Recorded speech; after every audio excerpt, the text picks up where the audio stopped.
Hello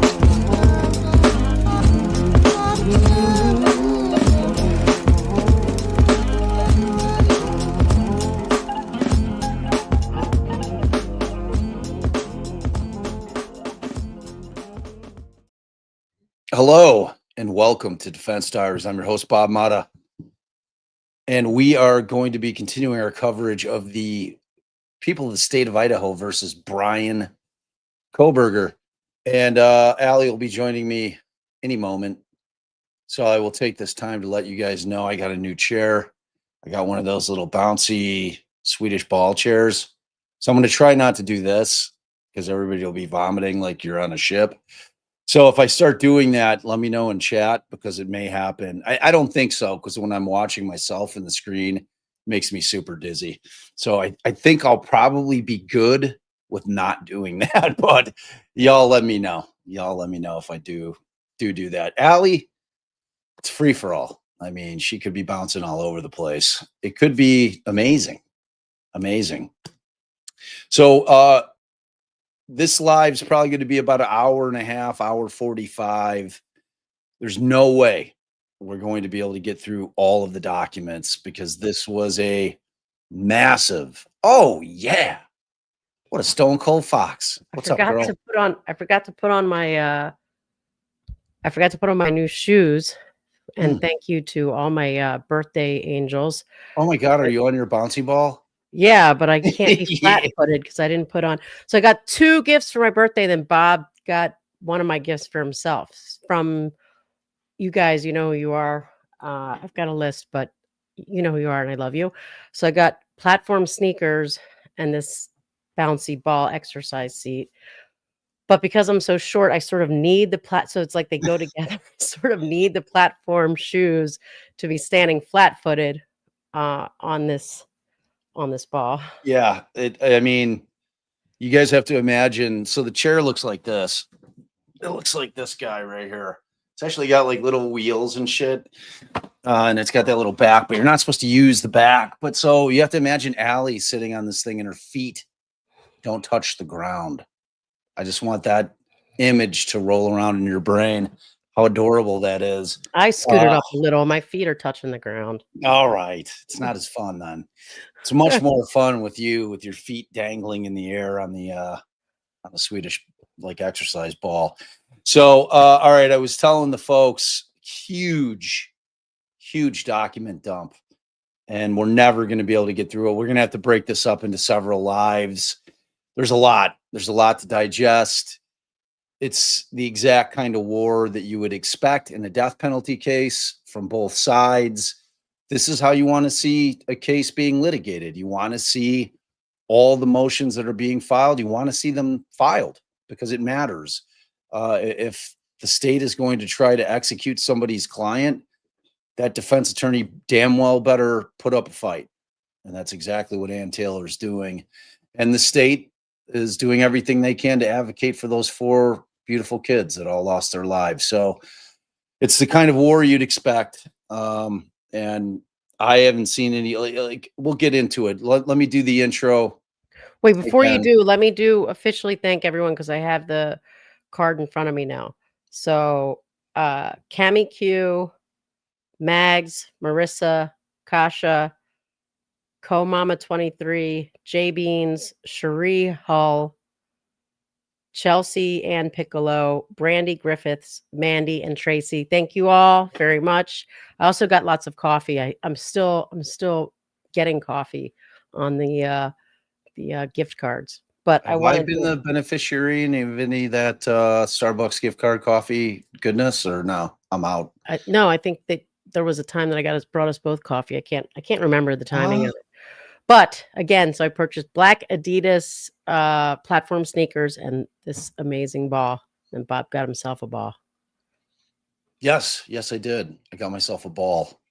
I'd been threatening to get one of these balls for a hot minute. So now it's happened. All right. So we're going to do our official intro for the podcast, and then we're going to dive right in. Now, before we do that, logistically, it was a divide and conquer type situation. Allie was looking at some of the motions. I was looking at some of the motions. And I hope we didn't duplicate anything.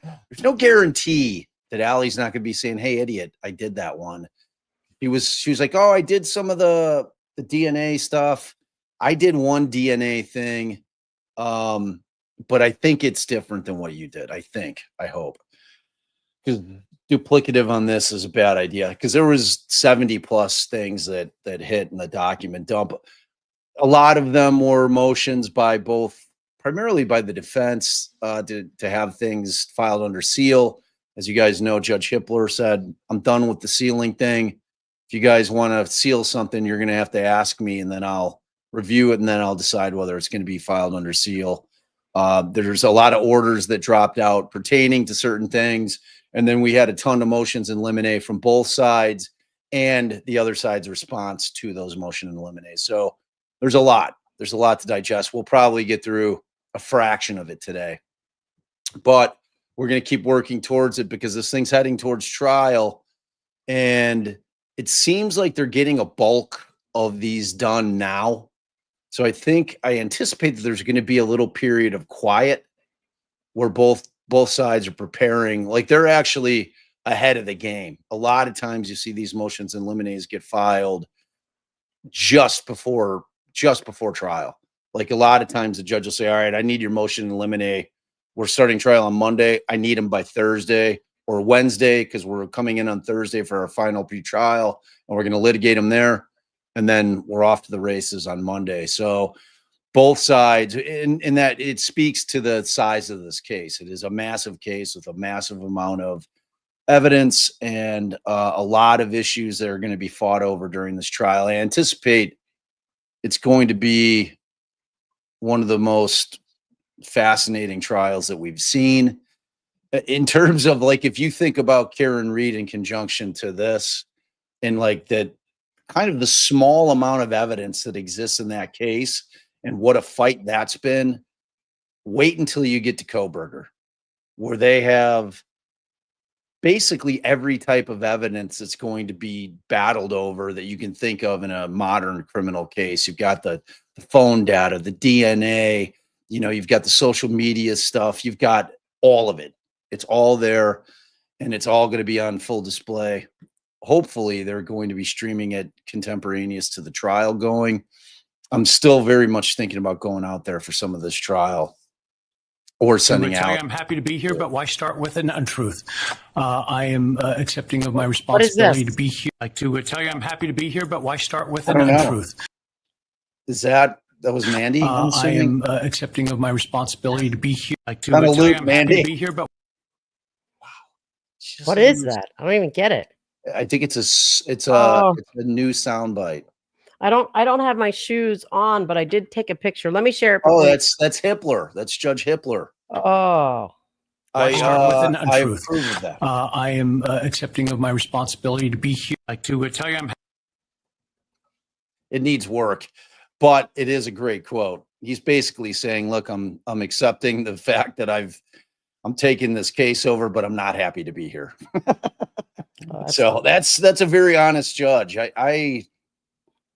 I appreciate him. Like I honestly don't care where people fall and whether they think I don't think he's biased at all. I fell in love with him as soon as he put out "I'm tired of everything being filed under seal."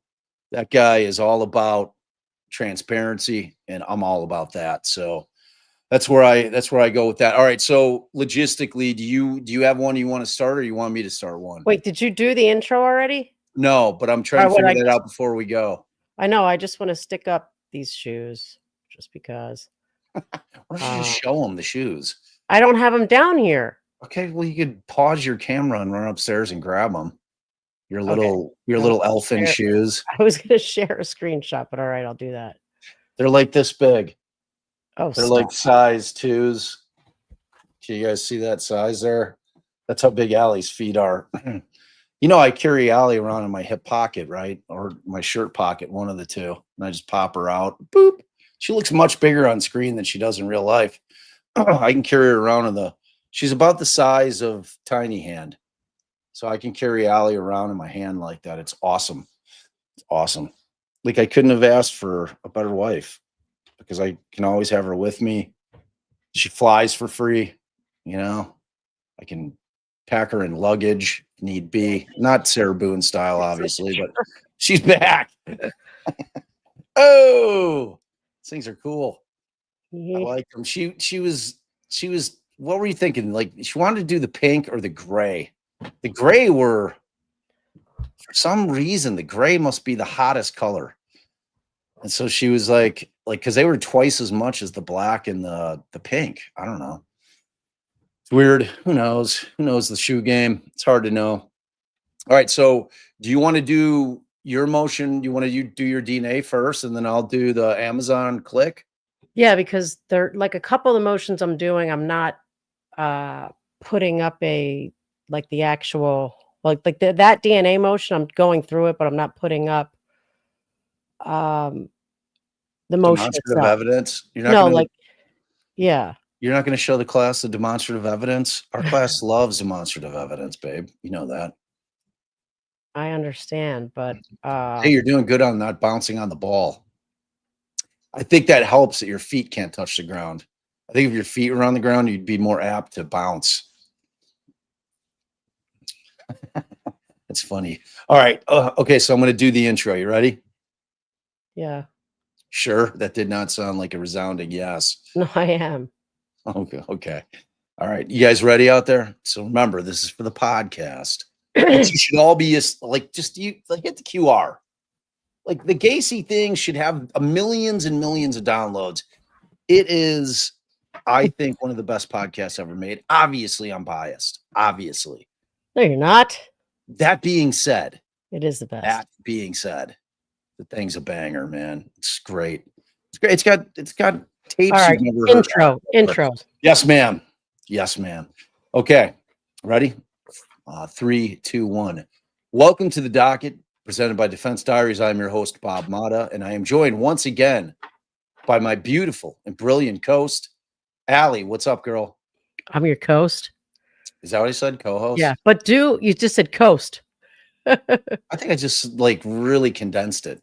Right, but don't forget to say I have to do it again. Right, with our continuing coverage of. I was going to say that after the intro. It breaks it up. I don't know. Do it however you want. God. All right. Take 2. Okay. 3, 2, 1. Welcome to the docket presented by Defense Diaries. I am your host, Bob Mata, and this is our continuing coverage of the people of the state of Idaho versus Bryan Kohberger. And once again, as always, I am joined by my beautiful and brilliant co-host, Allie. What's up, girl? Hey, babe. Hey, all. So we're going to dig into a huge mountain of filings that have been filed in this case over the last 10 days. But not all of them. Not all of them. Not all of them. Not in one go round. We'd be here for 15 hours. Y'all might like that. Allie and I, not so much. So we're going to try to get through probably 4 or 5. Mine's pretty lengthy. My first one is pretty lengthy. But why don't you start? I think you were going to start digging into some of the DNA. And I think that is the best place to start because mine's kind of intertwined with it. The Amazon searches definitely encapsulates the DNA, as obviously there's the issue of this DNA that was found on the sheath, which may or may not have been purchased by Mr. Kohberger. So I'm actually covering the likelihood ratio, the DNA of what they're calling the inconclusive DNA, which I believe was under the fingernails. Yeah, that was Maddie Mogan. So that was her. They found three profiles. Right.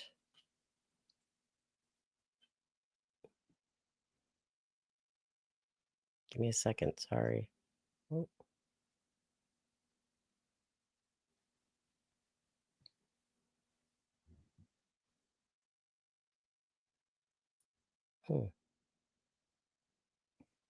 What did I do here?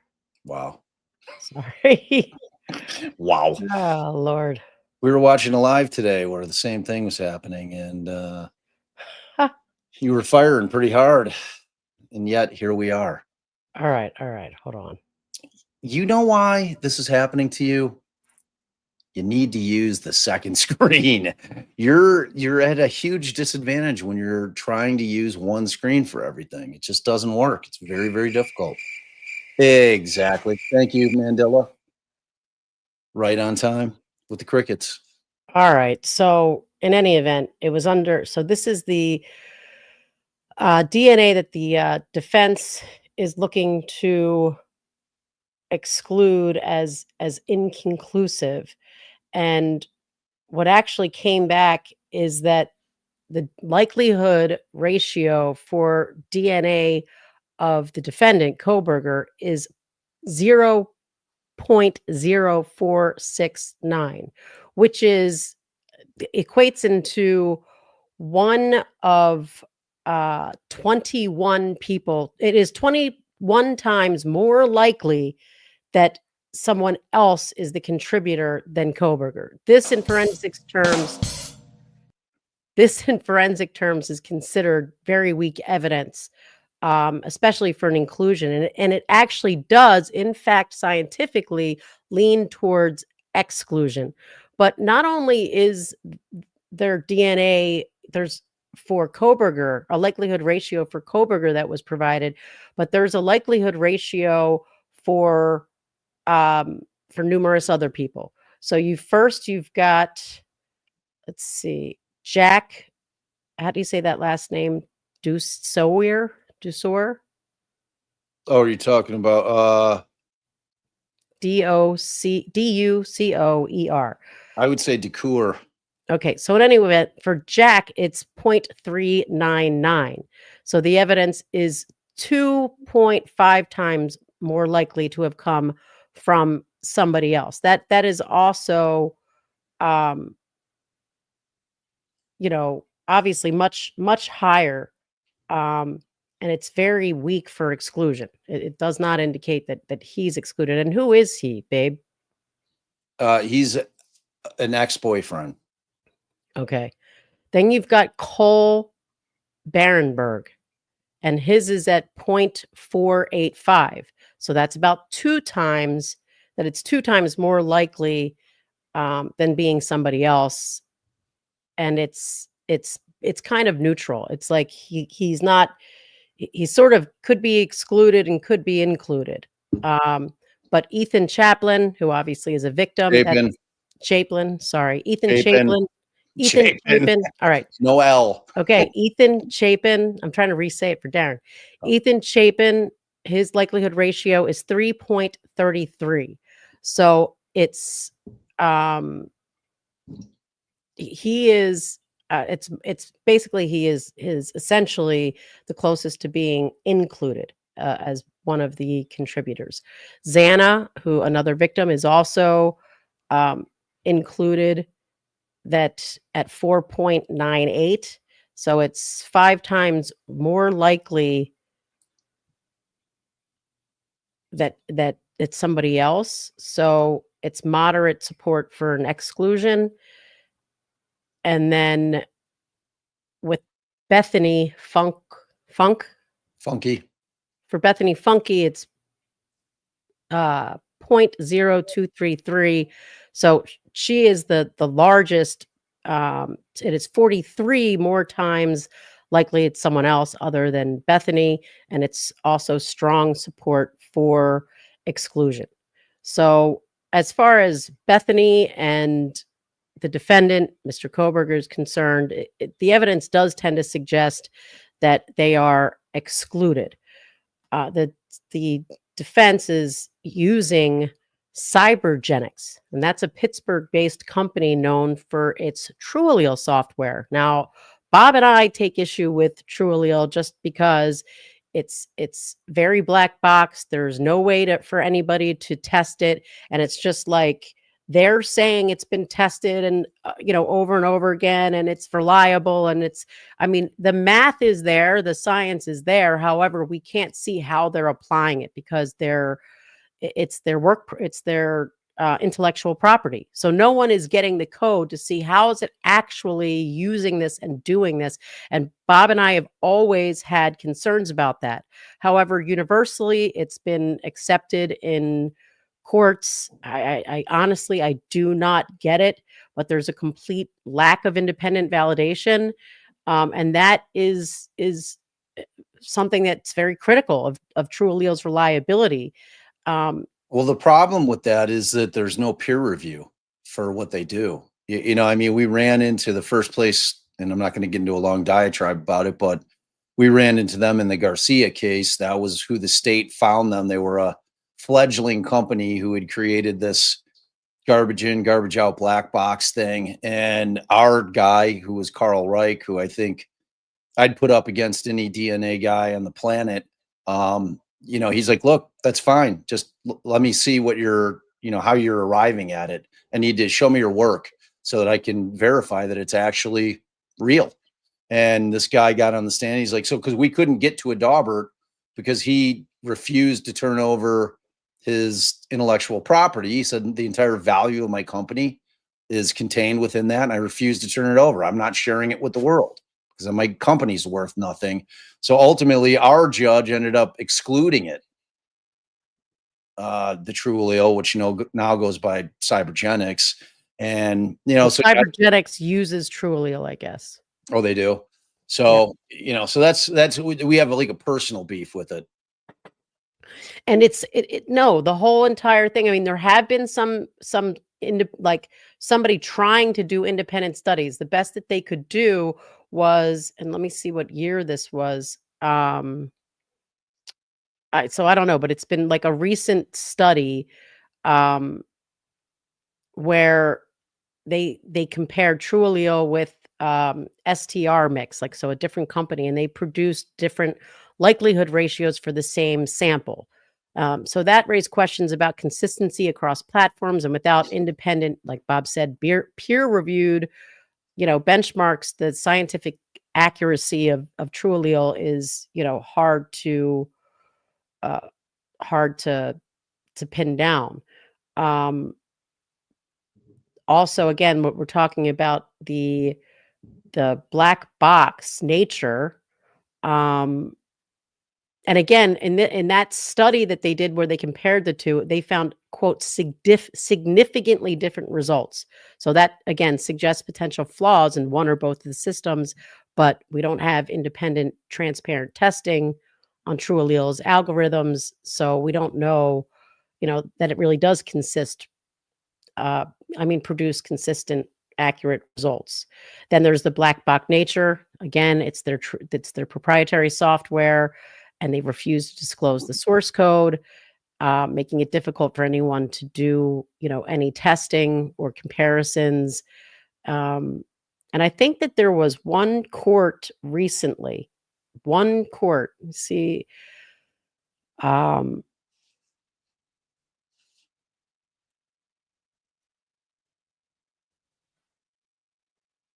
okay, so in a 2017 case, and it actually ended up not being TrueAllele directly, but it was actually the STR mix. The judge excluded it for failing to meet reliability standards. You know, so courts maybe are doing some pushback with some of these new DNA things, but nothing so far has they've got an unblemished record on admissibility somehow, despite refusing to turn over their source code. It's crazy. No one being able to test it. That should make everybody nervous. Even without that, I would say in this motion, in my legal opinion, that the defense is accurate. This is tending to suggest an exclusion. The state should not be able to get on and say it's inconclusive when they don't have the science to even say that. And in both sides of their mouth, in the motion, they actually say that it is, they say that they're responding to the defense motion in Lemonade regarding inconclusive data related to item Q 13.1. And defendant asks to exclude the ISP lab findings. That defendant could not be excluded as a contributor. But then, you know, could not be excluded is different than inconclusive. And again, here, the likelihood ratio does tend to suggest an exclusion, but I think both, either inconclusive or can't be excluded, is very prejudicial. especially when you have that weak of a profile. You know, I mean, it's like, again, I always talk about Garcia, but in that case, they had a 1 in 12. It could have been, which meant that one of the jurors may not have been excluded from that profile being left on that doorknob. It's just, it's got almost zero evidentiary value. And for them to be able to use a word that in the minds of the juror, because remember, think of everything about how it's going to impact a jury, not about how it impacts you individually. What Allie and I are always talking about on this channel is how we think it's going to impact a jury, because frankly, they're the only 12 people that matter. None of us matter at all unless you happen to get seated on that jury. So that, like, using the word inconclusive is powerful in the sense that, you know, a jury's gonna be like, well, I mean, they couldn't say it wasn't him, so maybe it wasn't. It's problematic. The easier thing to do is just to exclude their ability to use the word not excluded or inconclusive altogether. Right. As far as the DNA on the fingernails. And I'm assuming if the DNA on the fingernails is excluded, then the defense isn't going to be able to get on and say he's been excluded from DNA under the fingernails. But I don't know. You know, maybe they will. But again, it's, as Bob said, the fingernail clippings from Madison.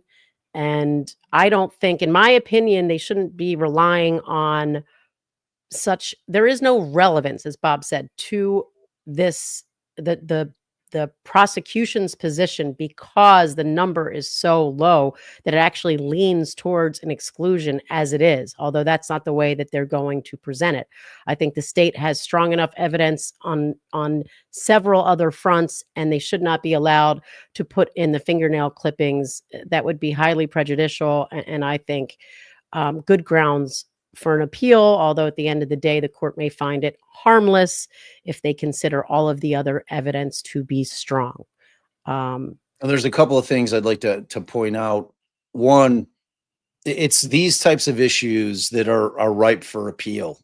You know, where Allie's saying, when they kind of weigh it, when they put, you know, they're not literal scales of justice in front of themselves. And I'm talking about the appellate court if there's a conviction here, but, you know, they're figurative scales of justice. They're like, okay, well, here's the evidence that we found that was admissible, that was powerful, and we can see that it's got a lot of weight. So then we're going to take this thing where the judge made the incorrect ruling in our estimation, and he allowed them to say that it was inconclusive. And we're going to put that in the other bucket, on the other scale.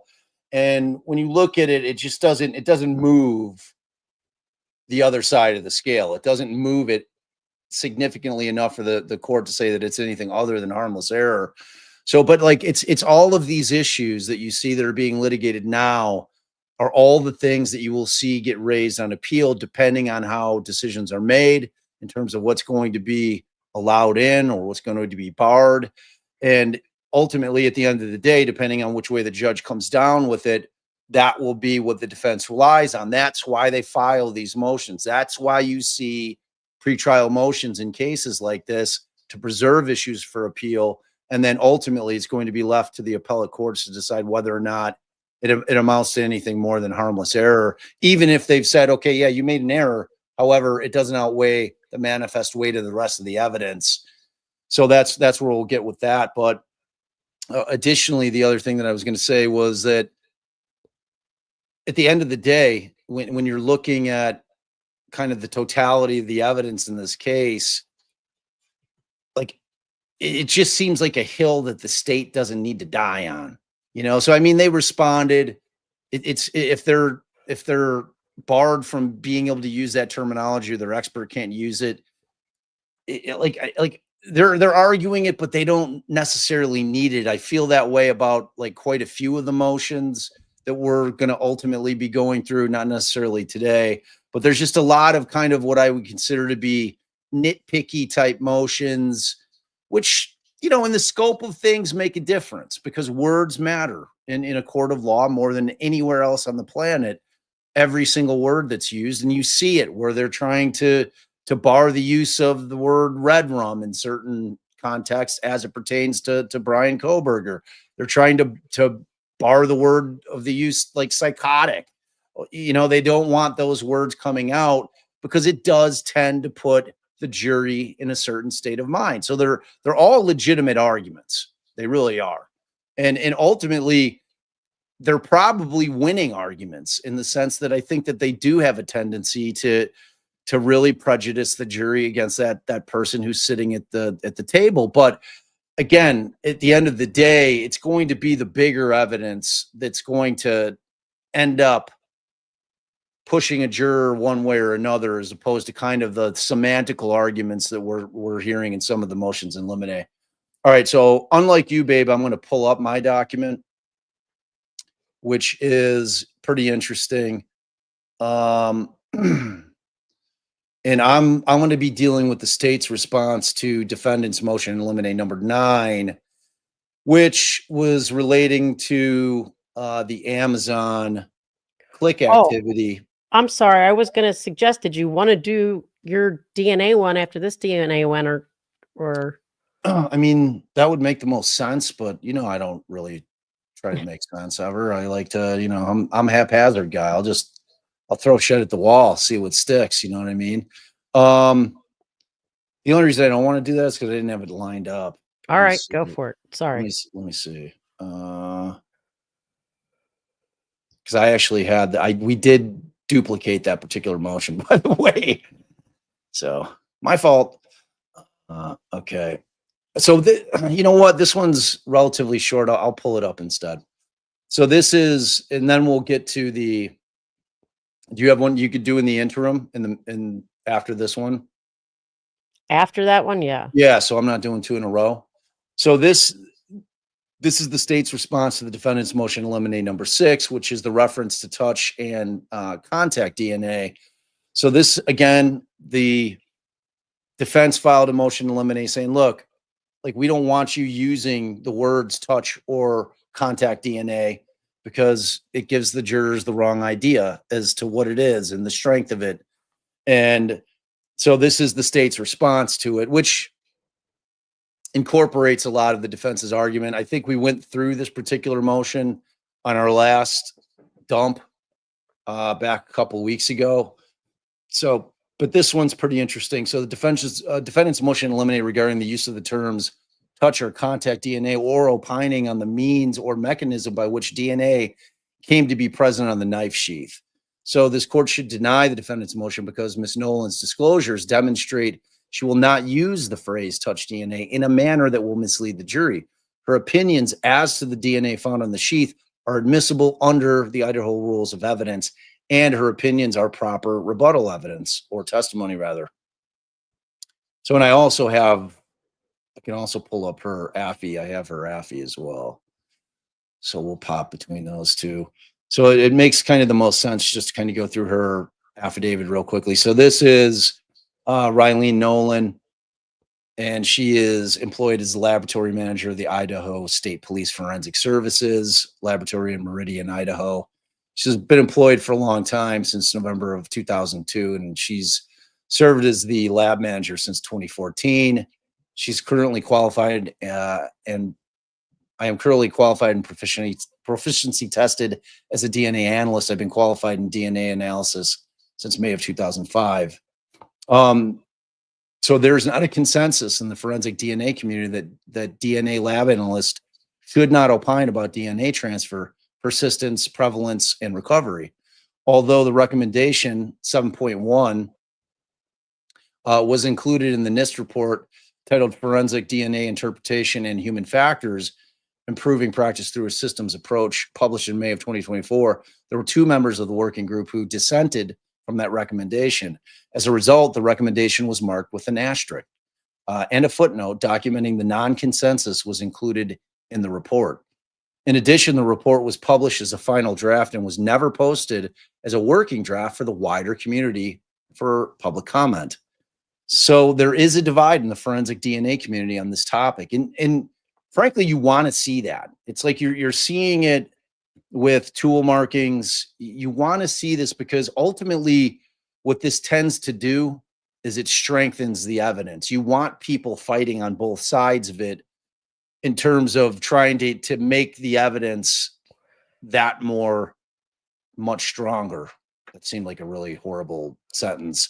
So, but you want to see that pushback from both sides in scientific communities in regards to things that are going to be introduced in trials around the country, because it pushes the envelope. It forces those that are saying, hey, it should be in. And when they get a rebuttal, they're going to say, okay, well, we're going to disprove your theory. And in order to do that, they will then trying to improve on the technology. So I think the end game is always positive when you see divides in forensic communities, because it ultimately ends up forcing one side that's trying to advocate that it should be admissible to up their game ultimately. So one side supports the NIST report's recommendation. The other side believes that not offering an opinion based on knowledge of molecular biology and DNA, when it may aid the trier of fact, is unethical. At the most recent American Academy of Forensic Science meeting held in Baltimore in February of 2025, there were presentations supporting both sides of this argument, demonstrating the current divide in the community. It's exactly what I'm talking about, that you want to see that. And to the question of whether she's going to be called in the state's case in chief or as rebuttal, the state explicitly said that they may choose to have Miss Nolan testify in its case in chief, but they may wait until rebuttal. So they've reserved the right to do either. Let's see. Why? What's happening? YouTube's likes it on a strike. What are you guys saying? Can I close the feed and bring it back? What do you mean? What's going on? Am I missing something? Is there something going on with the stream? Bob said they had to move it back an hour, 4 p.m. Central. The rest of the schedule for the week is correct. Yeah, today we just moved it back. No, yeah, like we were gonna. I told Mandy this morning she was preparing the schedule to put it at 3, and then when I started looking at how many motions there were, I'm like, we've got to push this back an hour. So that's why that happened. If that's what it is. So, but she's saying the like button's broken. Now we've got this in the middle. We got to remember to tell Darren that he's got to pay attention to this. Okay. Okay. So we have 38 likes. That's awesome. Okay. So the phrase touch DNA is widely used in the forensic DNA community and was used in Dr. Ruth Ballard's expert witness disclosure for this case when referring to the DNA on the knife sheath. It is typically used to describe DNA collected from items of evidence in areas on the item that would most likely be touched by the user of that item. The term trace DNA implies amount. The word trace is defined as a very small amount and is used in the scientific literature when describing evidence samples with low amounts of DNA that do not yield a profile or only a partial profile. I would not be willing to use that term, and it would be inappropriate to apply that term to the DNA on the knife sheath because a trace amount of DNA is not what was detected on item 1.1. Like, see, like when I was reading through this, I'm like, this seems like such a, like she's not looking to call this stuff trace DNA. That's not good for the state. Well, no, but it sounds like that's what the defense was proposing. Oh, okay. When it is not in its amount, it would not be proper to consider it trace DNA. So, you know, maybe the solution is that they just call it DNA. Now, before you go back, and that's well, there's a last sentence. Sorry. Yeah, and in referring to it as trace DNA would be misleading to the trier of fact. So, before Bob goes back to the motion, I just want to remind everybody that the defense has conceded that the DNA on the sheath belongs to Kohberger for all intents and purposes. So, the defense's motion just argues what that relevance is and that it could have gotten there by touch or been transferred by someone else. But they, explicitly said that there is good support for the finding of that his DNA is present. He, being the defendant's DNA, is actually present. Right. And just DB, we know that, buddy. This is a response. And we went through that motion, the defense's motion, like I said, 2 weeks ago. So Ms. Nolan's disclosure demonstrates that she will not use the phrase touch DNA in a manner that will mislead or confuse the jury. Ms. Nolan's use of the phrase touch DNA will not mislead or confuse the jury. The court may exclude relevant evidence if its probative value is substantially outweighed by a danger of one or more of the following: unfair prejudice, confusing the issues, misleading the jury, undue delay, wasting time, or needlessly presenting cumulative evidence. Ms. Nolan's testimony. So I'm just going to read the stuff that I highlighted. So as her disclosure indicates, which we just went through, DNA may be present on an item in the form of biological materials such as blood, semen, or saliva, or may be left on an item when it is worn, wearer DNA, or handled, touch, or transfer DNA. So then she goes on to explain how DNA can be transferred to an item, including that it can be transferred from one person to another before being deposited in an item. So DNA can be deposited on or transferred to an item through transfer of body fluids to an item, wearing an item, and or handling an item. Primary or direct transfers refers to DNA transferring directly between individuals or between an individual and an object. Indirect or secondary transfer refers to the transfer of DNA from one person or object to another person or object through an intermediary. So she then describes at length various factors that can affect primary and secondary transfer, including the shedder status of the individuals. Given Ms. Nolan's explanation of the primary and secondary transfer, no reasonable juror would be misled by her use of the phrase touch DNA to mean the defendant necessarily made physical contact with the knife sheath. I don't know about that. What do you think about that? I mean, I guess it depends if they're I think it implies that he touched it. Yes. It does. I mean, they can try to word salad it all they want there, but touch DNA certainly is going, again, you have to think about it from the mind of a juror. Somebody says touch DNA. Oh, that means they touched it. Okay. That's what they're going to think. Even if she says, well, there's multiple, there could have been an intermediary who they picked up that person's DNA and then they touched that but in that particular circumstance, you're typically going to have a mixed profile, right? You're going to have the person who touched it as well as the DNA from the other person that they're transferring. Here you have a individual single profile. So, again, in terms of the strength of the evidence of that DNA, Ann Taylor's doing everything that she can, but it's tough. Moreover, Ms. Nolan's use of the phrase touch DNA is not unique, but common within the field. Most tellingly, DNA's own DNA expert plans to use the phrase touch DNA in reference to the DNA on a knife sheath. No blood, hair, or DNA from him was found on any of the crime scene evidence except the touch DNA on the knife sheath. So experts in other cases also use the phrase touch DNA in the same way. So defendant seems to suggest that Ms. Nolan should use the phrase trace DNA instead of touch DNA. However, as Ms. Nolan explains in her affidavit, she does not use the phrase trace DNA because it implies there was only a trace amount of DNA found.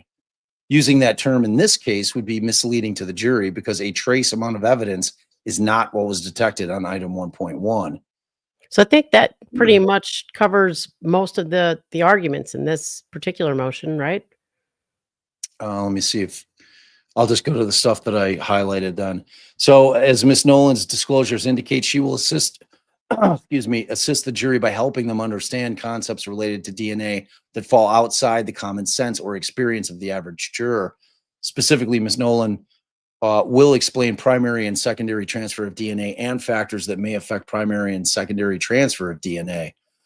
She will also opine that the amount of DNA found on the sheath and the fact that it came from a single source make it more likely the DNA arrived on the sheath because of primary transfer rather than secondary transfer. That too will assist the jury because a non-expert possessing those same facts would have difficulty interpreting their significance. And I agree with the state on that front. I do too. Miss Nolan's opinion that the DNA on the knife sheath is more likely the result of a direct transfer from than from a secondary transfer. So that's ultimately what she's going to testify to, that exact sentence right there.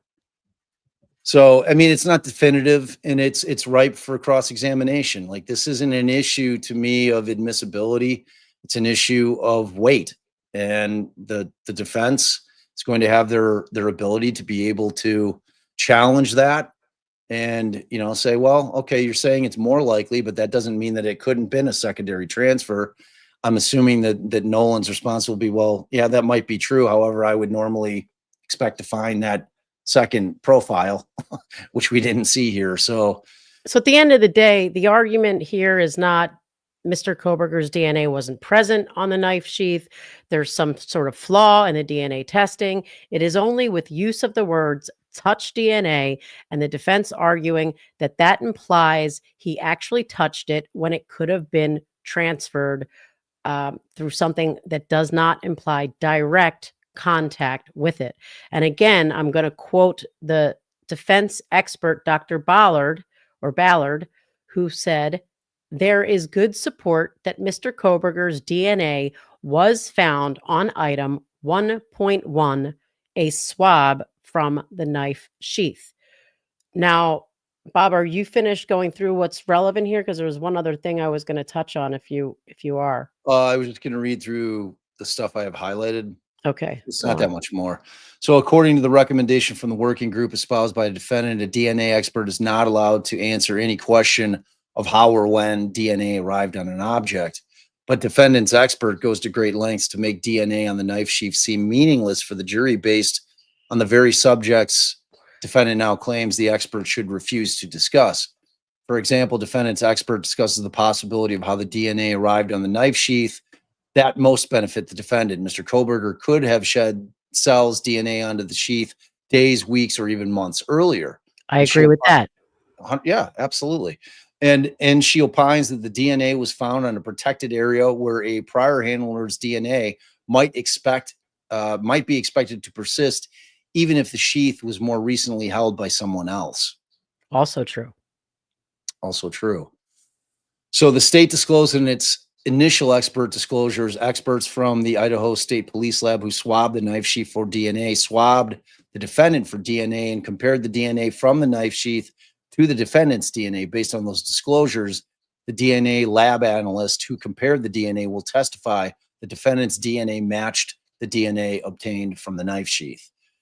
So the defendant disclosed in his DNA expert, the defendant's DNA expert could not refute that the DNA on the knife sheath matched the defendant's DNA, acknowledging, quote, that there is good support that Mr. Kohberger's DNA was found on item 1.1, a swab from the knife sheath. Instead, the disclosure for the defendant's DNA expert indicates she will inform the jury that DNA on the item could be the result of an indirect transfer from skin cell DNA. So the disclosures implies the jury should give little weight to the defendant's DNA at the crime scene because it could just mean the defendant's DNA was nothing more than innocuously shed skin cells DNA prior to the crime, and the knife sheath could be picked up and transported to a crime scene by someone else who sheds no DNA onto it. So she also opines that the DNA was found in a location that suggests it would persist for a long time because it was protected. Also accurate. Yeah, so while Ms. Nolan acknowledges the limitations of current technology in determining how DNA arrived on an object, she also explains factors that can affect persistence that may suggest whether DNA arrived on an object via primary or secondary transfer. Ultimately, she concludes that it is more likely that the defendant's DNA on a knife sheath arrived via primary transfer, which means, contrary to the defendant's expert's opinion, the DNA on the knife sheath has more significance than the source being defendant. So they say in one breath that the DNA expert cannot opine as to how it got there, but essentially using different words, it sounds like they are having her opine how it got there. If I'm understanding correctly, that they're saying that secondary transfer would be, is that what they're calling like shedding of cells onto the DNA, where what was it, direct transfers? Was that the language? in any event, that comes from primary transfer. Primary transfer seems to come from actual touch. So, is that in fact the same thing, just trying to come at it differently? Yeah, I mean, the defense is going to do everything they can to attack it. Like, I mean, I'm saying, that's what isn't the prosecution saying in one breath she's not allowed to opine on how it got there, but in the next breath opining on how it got there? Well, I Giving think an opinion that it's kind of. I mean, they're saying that she's going to say, "Hey, I know there's issues with this," unlike us opining on whether it was a primary or secondary transfer. But my opinion is that based on the location of it and its persistence, that it was a primary transfer. Again, that goes to weight. Well, but it might not if they're not allowed to opine on how it got there. So we'll have to see how the court considers this. At the end of the day, this is very strong evidence that at some point in time, the defendant was in contact, had in possession of this or close proximity to this knife sheath. And I consider it strong evidence for the prosecution. Now, one of the things the prosecution alleged in that motion was that the defense is making the argument that this was planted. They use the word planted. That is not what the defense is arguing. They are, and there is an EG, which stands for example, after that portion of the state's motion where they're making this assertion that the defense is arguing it was planted by somebody else, by either the real perpetrator of the offense or whatever the case may be. And again, that's not what they're arguing. They're arguing that it, as Bob just read to you, that it could have been transferred there in the weeks, months, however earlier, from skin cells or something of that nature. And that argument equally applies to him touching it with his finger months, days, weeks earlier. Right. I mean, ultimately, it's going to go to weight. I mean, I'll keep saying that over and over and over again because it's getting in. Like anybody who thinks that it's not getting in, I'm here to tell you, like, that Hippler's not going to keep it out. He's going to say that it's going to go to the weight. They can bring all that stuff up on cross. Right. And the defense isn't trying to keep it out. They know it's getting in. Yeah. I mean, well, I'm not talking about the DNA. I'm talking about, the use of certain terms. I think that ultimately, again, like the jury's not going to be as wound up about the terms being used as the lawyers are ultimately. And again, remember, these battles are being made now for the purposes of appeal down the road.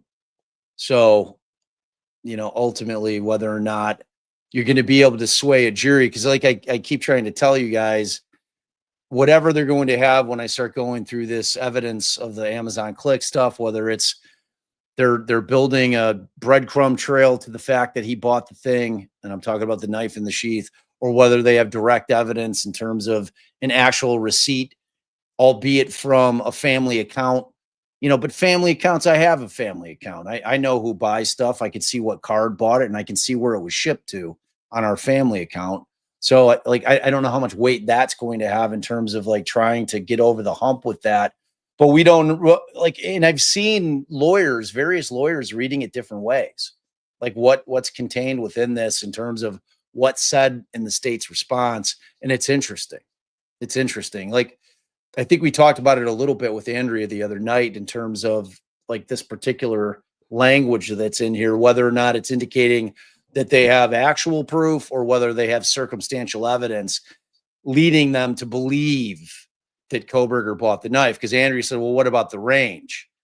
If there's an exact date of purchase, why aren't we seeing that exact date of purchase? Why do you have it in a range?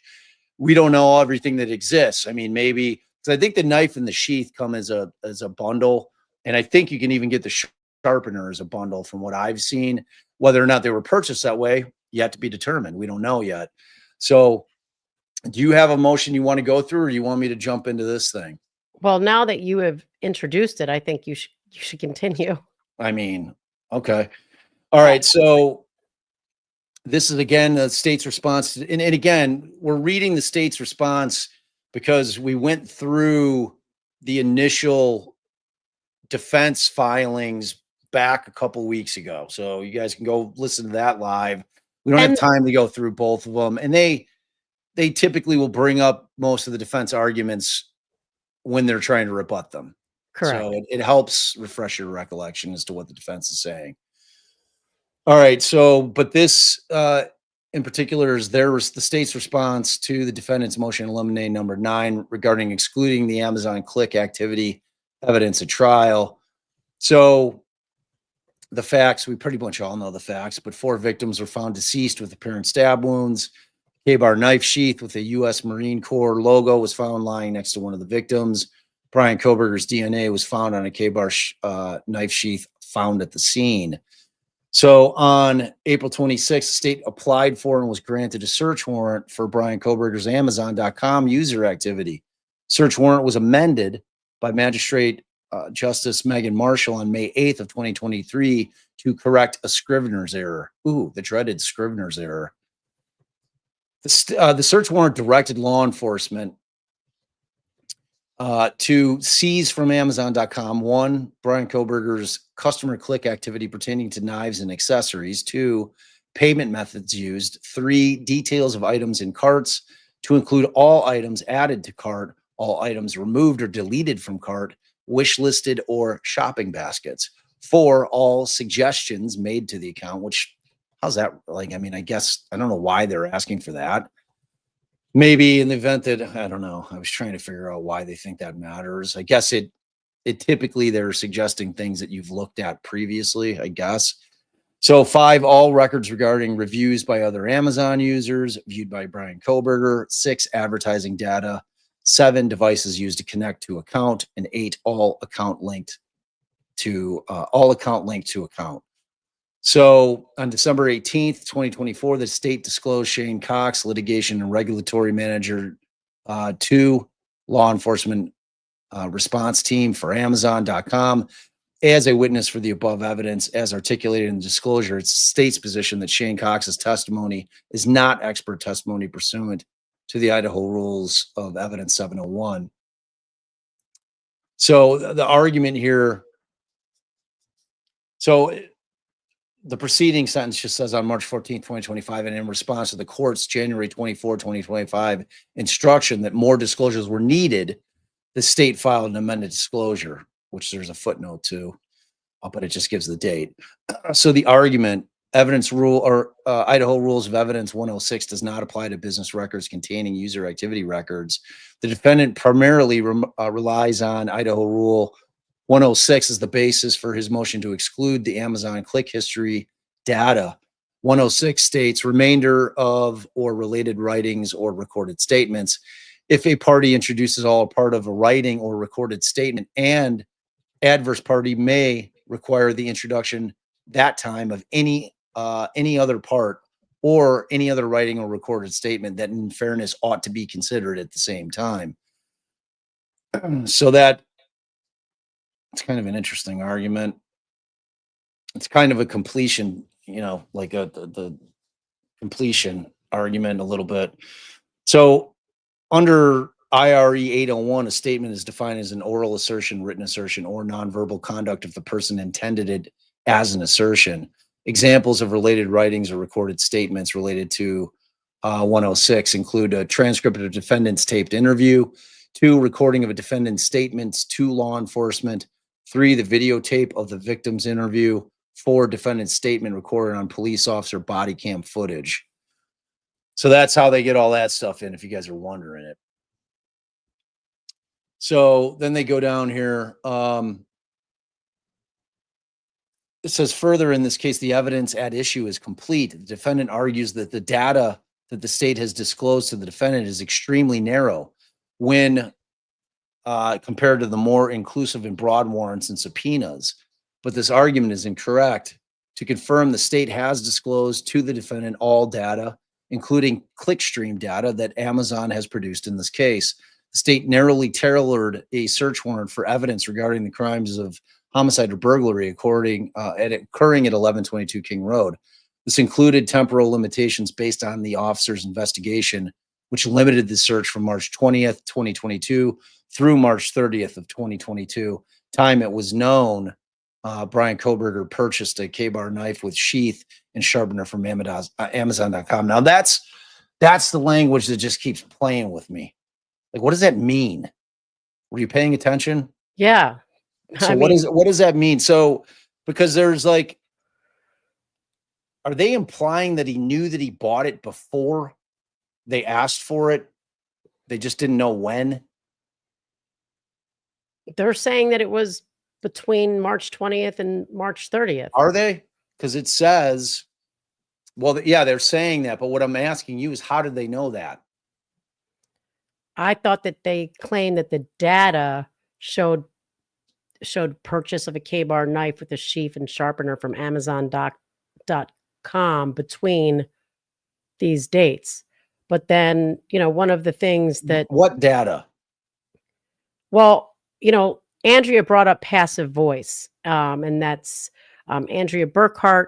For those listening on the podcast, she was on our YouTube not that long ago. We discussed this briefly, but the state used the phrase like click activity pertaining to knives and accessories, click activity indicating a search for a knife with a sheath after the murders. What are you looking at right now? I'm looking at the different places that they used. Because I mean, what I'm getting at, so I'm going to read it one more time. It said, okay, it included temporal limitations based on the officer's investigation, which limited the search from March 2022 through March 30th of 2022. And then in parentheticals, it says time it was known Bryan Kohberger purchased a K-bar knife with sheath and sharpener from Amazon.com. So it's like what they're implying is that they knew it before they made that search warrant. And what I'm asking is how. Right, and I think that's what Andrea was asking as well. Well, she was saying, well, why that range? Because like for her, no, she talked about passive voice, like time it was known, what was known, and how was it known. Yeah, that doesn't help me all that much though. So in November 1, 2022 through December 6, 2022, time right before and after the homicides. So Kohberger's entire click history, items not related to knives and accessories, were not relevant or was not relevant. Without any legal basis, the defendant claims the state cherry-picked specific clicks or purchases out of the Amazon click history.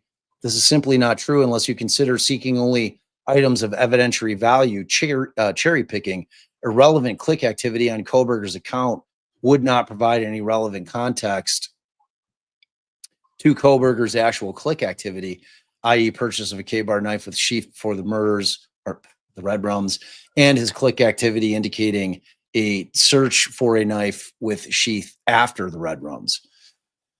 So, and then they got footnote 2. The defendant argues that Amazon's recommendation system influences what users see and click on. Defendant's motion at 3, but this purported use of AI technology is not relevant. Even if an algorithm might suggest certain products to a customer, the algorithm would not cause a customer to repeatedly and over the course of several days browse web pages relating to K-bar knives, sharpeners, and sheaths. Right. So they're using like this, they're omitting details. Like the phrase focuses on the fact that there's knowledge existing rather than who determined it or how. And it's like this vagueness is what the state's kind of doing to imply Kohberger's actions without providing any precise evidence like a specific purchase date or a specific purchase history. So I want to address the counter argument to this. Well, why would a murderer, an unaliver, buy a weapon and replacement on the world's largest electronic retailer? Well, the answer is simple. He didn't think he was going to get caught. He didn't think he was going to leave the sheath there. I mean, that's going to be the state's counter argument to that, obviously. I mean, the dude's getting his PhD, and, in this field. I mean, that's the argument I'd be making if I was the state. It's for sure. But it does imply that they learned this. They know, quote, right, know this from investigative other investigative sources, not from his purchase history. Yeah, I mean, it's click interesting. History, or what are you talking? I don't fall for anything, Miku. What are you talking about? You guys don't die on hills this early in a case. Any of you, no matter what side you're on. We're gonna have to wait to trial. Don't die on hills. Don't die on hills. And like I said, don't compare this case to Richard Allen. They're very different cases. They just are. Very, very different cases. Like nothing is remotely similar about the two cases at all. Not how it's being litigated, not by the evidence they have. There's nothing similar about the two cases. So do me the favor of sparing me. That I don't know what you were arguing. You were saying, how was I buying anything? Which what are you talking about? Which one is he saying? Buying the state's position? Buying No, if I came up with the state's response to why would he go on Amazon and do it? Seems idiotic. Well, not if you don't think you're going to get caught. Right, but after the murder, I think there were probably a lot of people going on searching. I did. Right. Well, after the PCA dropped, I was immediately on looking up, but you know, that was after they made an arrest and after the PCA dropped. So that would be my excuse in terms of doing it. You know, it's a tough case, kids. You can take our word for it or not. I really don't care. It's a tough case. You guys can sit here and try to make up excuses all you want. I'm telling you what's powerful to a jury, and they seem to have it. That's the way it looks to me. I mean, like I said, Ann Taylor is a hell of a lawyer, and she's going to try to pick it apart the best she can. Right. And it sounds like the state, one of the defense's arguments is that the state had like a really broad warrant, requested extensive data, all account activity devices, advertising logs, but only a narrow excerpts were disclosed, like that admitted raw data, AI influence, the activity of other users on the shared household account. For example, the defense notes that that Amazon's like AI-driven recommendations could shape click activity, making it unclear whether Kohberger initiated searches or merely responded to suggestions. So maybe they need the rest of the data. Maybe I think they argued the completeness doctrine. It should get in, more data. But when you read this with more of a keen eye, you do see that it's not explicitly saying we have evidence, purchase history evidence that on this date, Bryan Kohberger purchased this item. No, they don't. They don't flat out say it here at all. I mean, they allude to it. I mean, saying the word known, but you and I both know they're not like introducing all their evidence and filings. You know what I mean? Like they were trying to here, and they wouldn't. Why would they give a date if they knew when he purchased it? Why wouldn't it say purchase records establish this? Why would it just say the date it is known that he purchased it? Well, why would they use the range is really what the question is, if they knew when he purchased it. Right. Like that's the biggest question I have. That's, and again, it's going to get tested at trial. Like it's our entire point of this channel is perfect in that we have to wait to trial. I get defensive because it's my channel and I'm allowed to. That's why. Because like people just say shit like without like, they're not understanding what I'm saying. Like my personal opinion on this matter matters not. Do you guys get that? Like it doesn't matter. I've told you, I thought that the PCA leans guilty. I happen to think that they might have the right guy. Sorry. Don't be mad at me or be mad at me. I really don't care. I'm just telling you what my honest opinion is as an attorney who's tried cases that they have what appears to be very powerful evidence.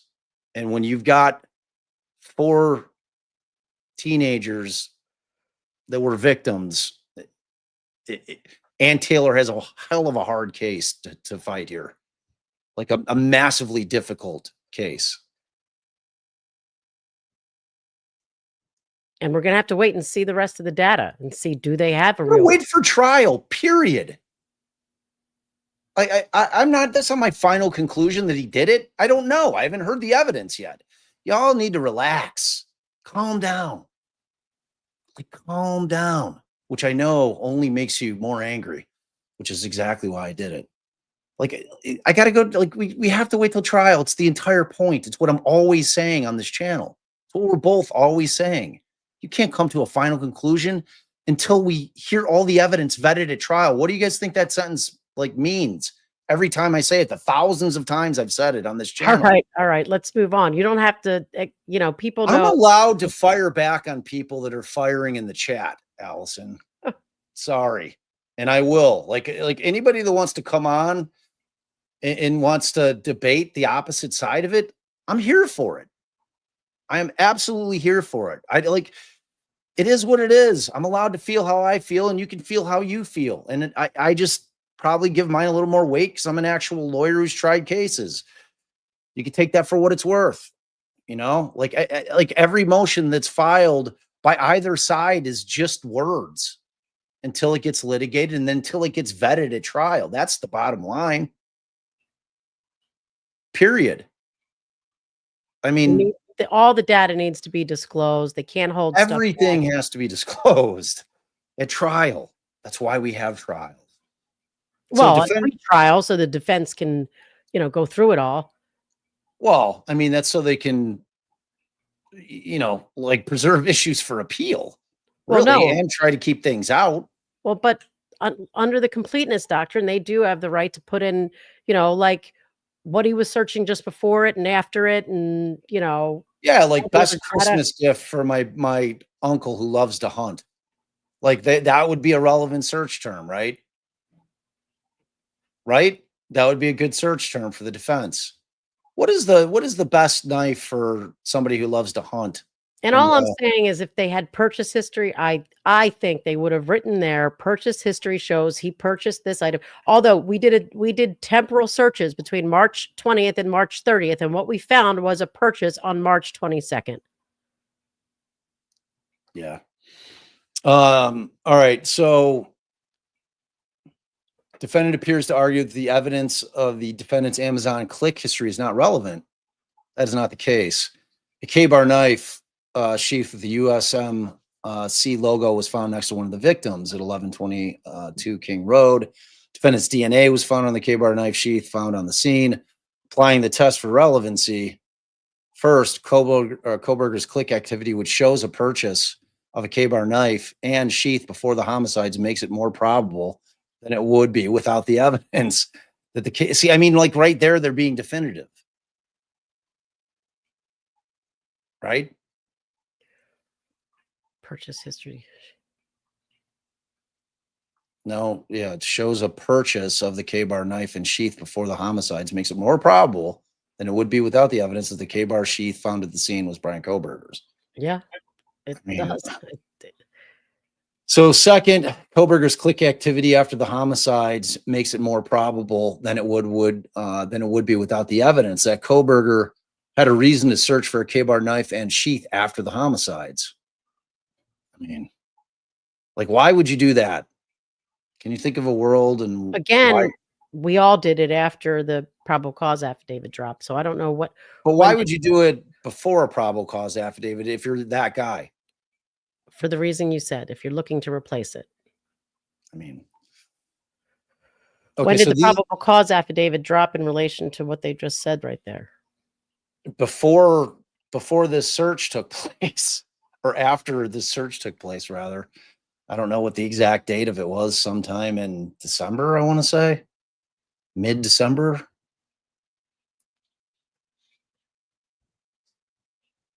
See, like, I'm not a guilter.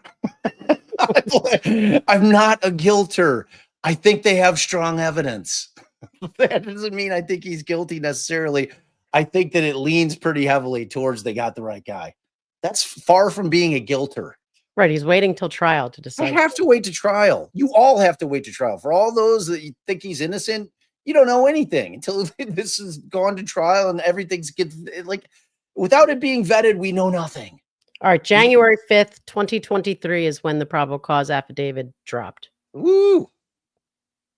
Okay, so defendant argues that pursuant to 403, the relevant evidence should be excluded. The defendant fails to show how this evidence is unfair, confusing, misleading, would cause delay, waste time, or be cumulative. That is because it is none of those things. What is clear from the defendant's filing is that the defendant does not like this piece of state's evidence and therefore would like to keep this piece of evidence from the jury. Yeah, you're damn right. Of course. That, like, if we were on this case, we'd be like, all right, we got to get rid of that Amazon search. That Amazon search is almost as bad as the DNA. There's like 1A and 1B in terms of terrible evidence that you're trying to deal with as defense attorney. Like, I mean, do you think that Ann Taylor's like sleeping like a baby with these facts out there, with this evidence? She's not. She's trying to do everything in her power to keep it out. So while this evidence is prejudicial, relevant evidence tends to be, it is not unfair. So that's the conclusion. Then they get into, they got all of, so this, like, cause like, I remember that people were talking about that they didn't find the sheath until way later. And, you know, it's like, he says he's talking about entered the, and he does say, I also later noticed what appeared to be a tan leather knife sheath laying next to the bed. On the bed next to Mogan's right side. So that's all the stuff they'll be going through. But, you know, it's like, I'm trying to see if I put anything else. Oh, I was trying to find things that I didn't actually, because this seemed to be like a more thorough affidavit to me. So this is where he gets into the car. And you have something on the car, don't you? Yes. Okay. So this is, does it have the times and all that stuff? Does it have the times of like when the car went? When they're claiming this vehicle that's his is found on certain cameras in the area. Oh yeah, I've got all that. Okay. All right. So pull yours up. I'll pull mine down. Or I could keep mine up. No, keep your up. I can give you the timeline. Is that what you want? No, I want you to go through your motion. I'm done. This is just the affidavit. The motion's done. Oh, okay. I'm trying to think the best way to. All right.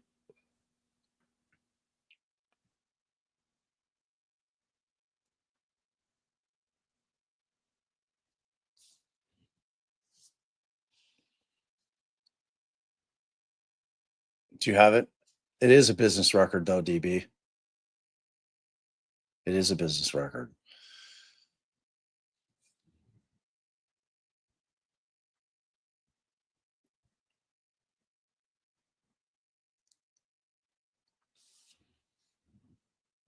Okay.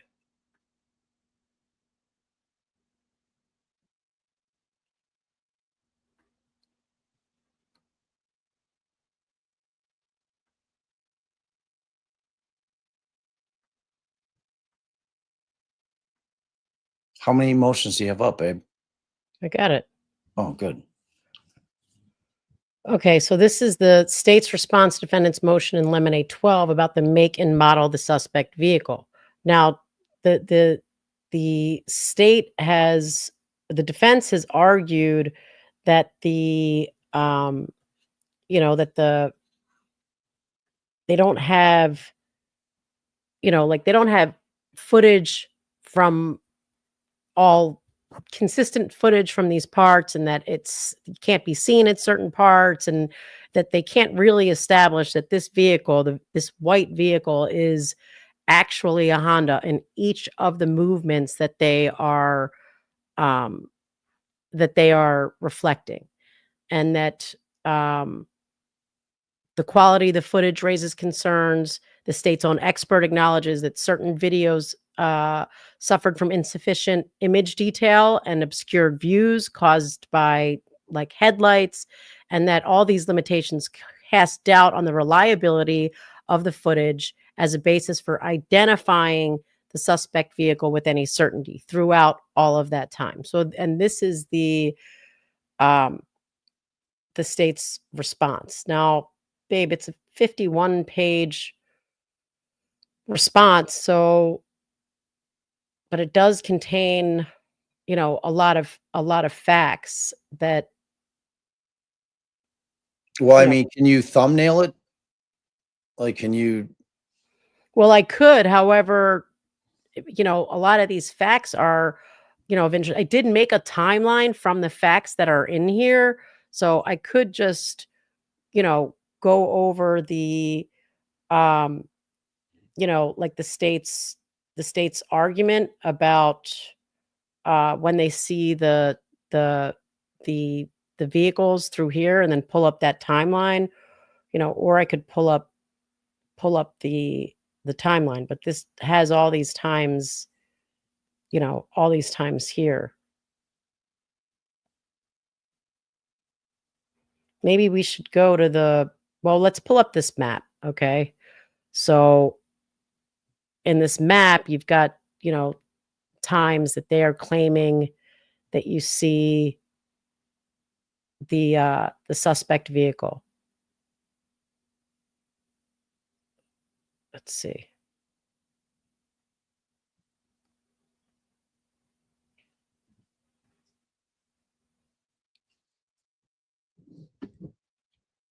I'm going to go to the affidavit,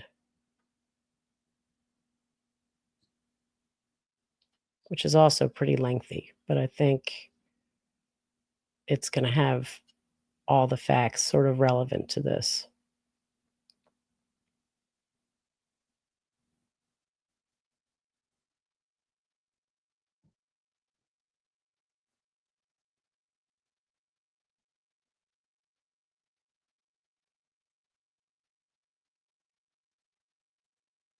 So this is Brett Payne. This is his statement. The below information is provided by Brett Payne, who was a duly appointed, qualified, and acting peace officer within the county of, what is it, Latah? Babe? Where? Latah. Okay. So, who is a duly appointed, qualified, and acting peace officer within the county of Latah, state of Idaho. Brett Payne is employed by the Moscow Police Department in his official capacity or position of corporal, and has been trained and qualified peace officer for approximately 4 years.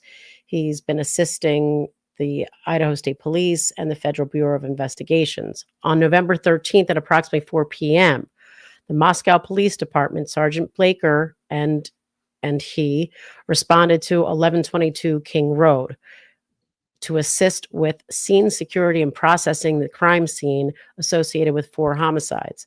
Upon arrival, the Idaho State Police forensic team was on scene and was preparing to begin processing the scene. Smith, one of the initial responding officers to the incident, advised he would walk me through the scene. Officer Smith and I entered King Road residence through the bottom floor door of the north side of the building. Officer Smith and I then walked upstairs to the second floor. Officer Smith directed me down the hallway to the west bedroom on the second floor, which I later learned through Zana's driver's license and other personal belongings found in the room was Zana's, hereinafter Canoodle. Just before this room was a bathroom door on the south wall of the hallway. As I approached the room, I could see a body, later identified as Canoodle's, laying on the floor. Canoodle was deceased with wounds which appeared to have been caused by an edged weapon. Also in the room was a male, later identified as Ethan Chaplin, hereinafter. Wait, did you say it's Chapin or Chapin? Chapin. Okay. Also in the room was a male, later identified as Ethan Chapin, hereinafter Chapin. Chapin was also deceased with wounds later determined by autopsy report provided by Spokane County Medical Examiner, December 15th, 2022, to be caused by sharp force injuries.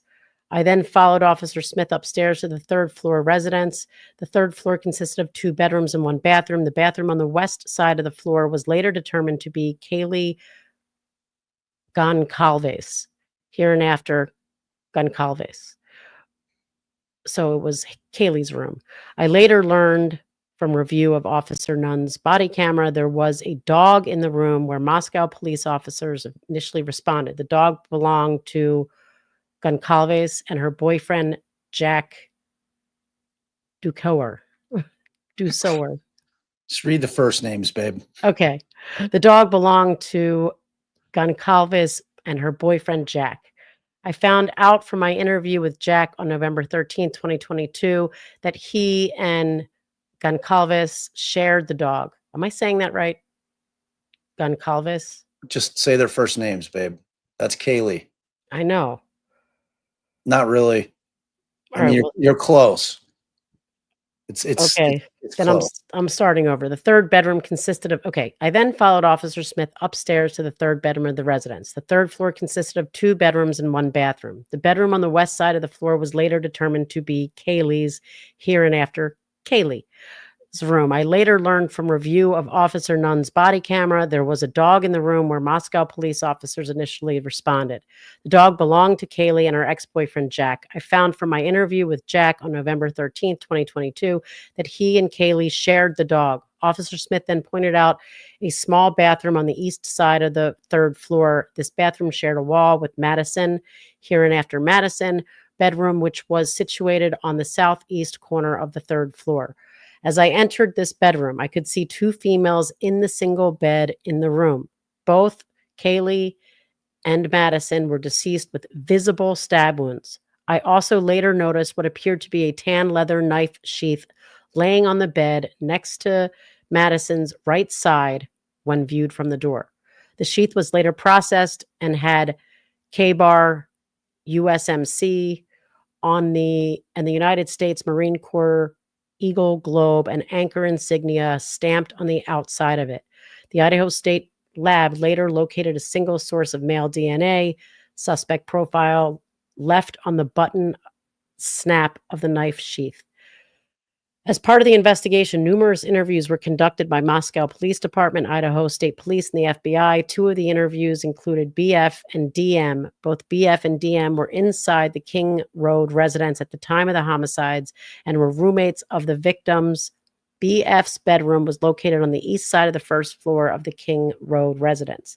Based on numerous interviews conducted by MPD officers, ISP detectives, and FBI agents, as well as my review of the evidence, I have learned the following. Let me just see how long this is. Is that the affidavit? That's literally the thing that I just had up on this other one. Same affidavit that I was asking if I should keep it up. Oh, I see. All right. So that's 18 pages. And then the FBI report.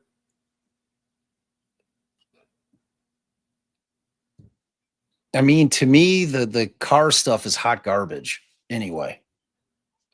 You know, you can't see the car clearly. It's taken from various places that aren't even necessarily close. So here's the thing about, could it be the car? I guess. So could it not be the car? I guess. Yeah. Here's what I think about the car. Okay.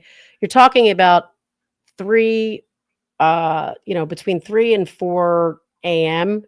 There are very little cars out on the road at that time. I think that is kind of like, it's a fair argument, that there's not a lot of cars out. And I can, let me take down this. I'm going to summarize the arguments because I wrote a detailed summary and then I can pull up my timeline. Okay. So,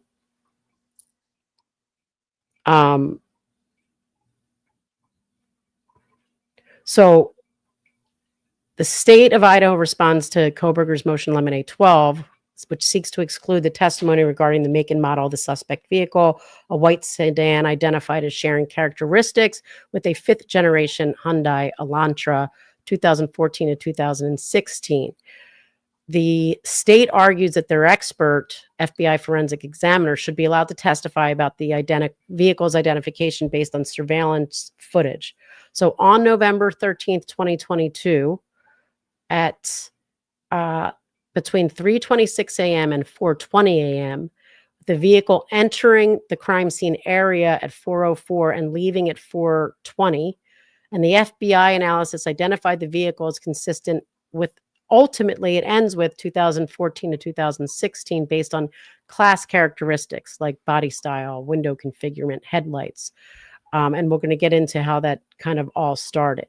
But the state refutes the defense's claim that the vehicle wasn't identified from footage near 1122 King Road, asserting it was tracked across multiple locations within a 0.6 miles of the crime scene, with the clearest view from 1125 Ridge Road at 4:01, 3 minutes before it appeared at the crime scene.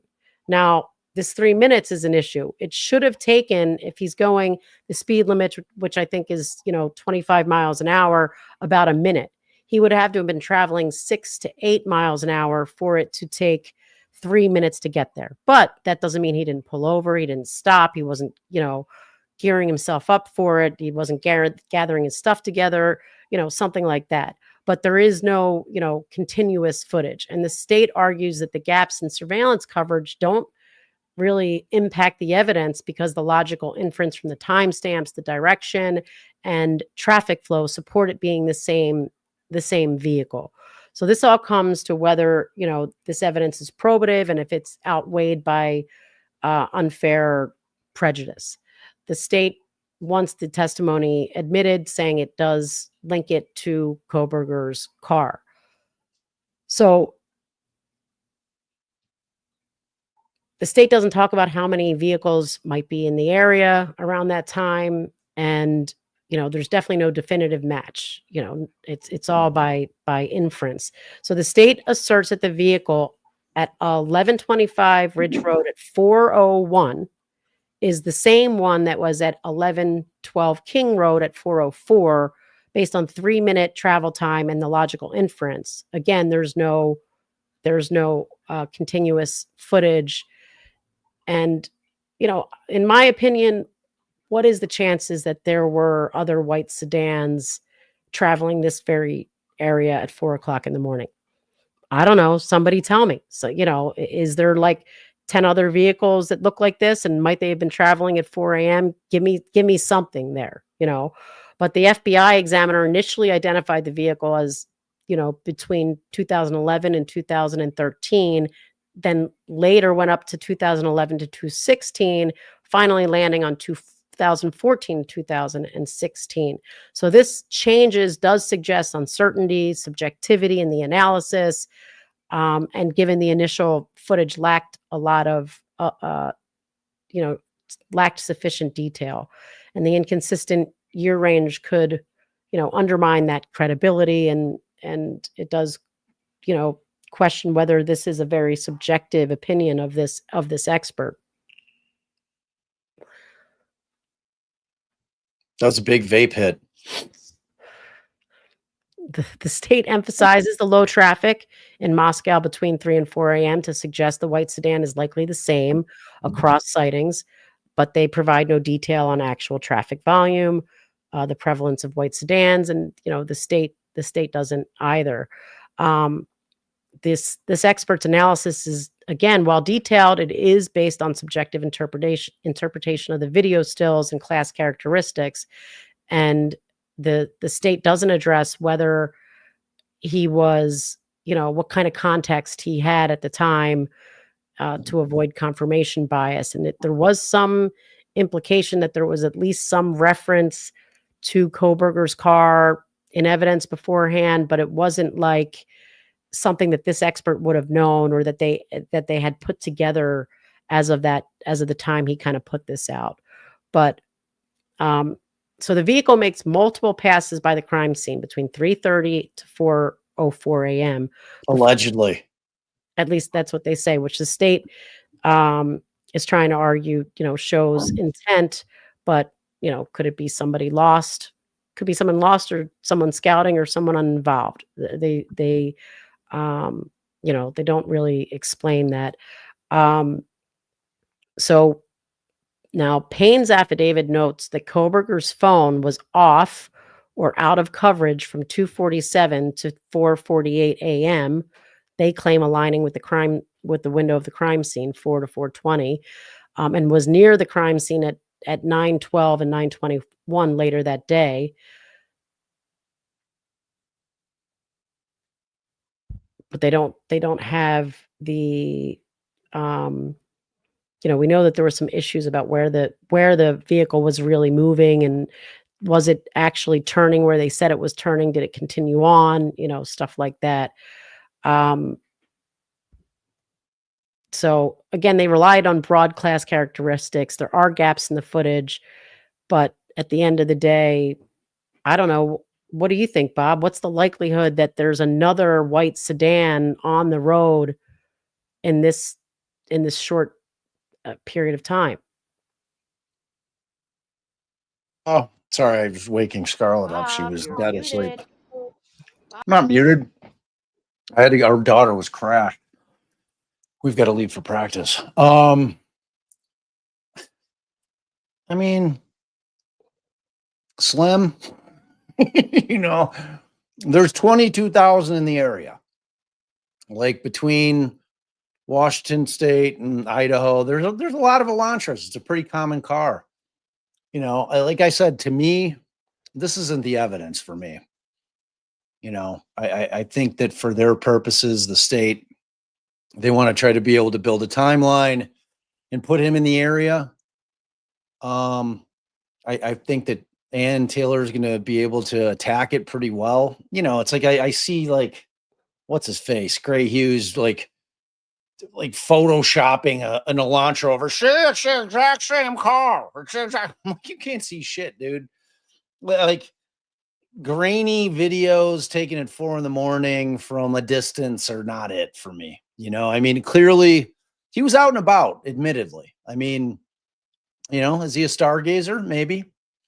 I mean, he could definitely be out there doing, stargazing. He's busy. He's busy during the day. He needs to get his hikes in at some point. Again, you have to think of everything in the context of a jury and what a jury is going to buy. And it's like people get all upset and worked up because they think that he's innocent, but it's a accumulation of a lot of circumstantial evidence, with the most powerful things being the sheath.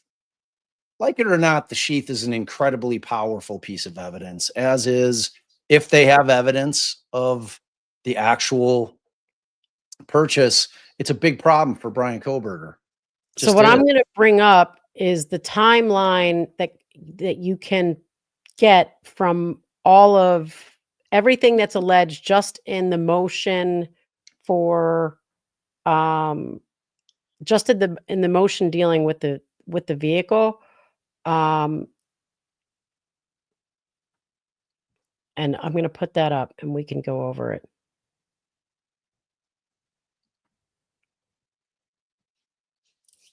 I mean, what would, knowing what we know in terms of evidence that they purport to have, what would you be most worried about if we were trying the case?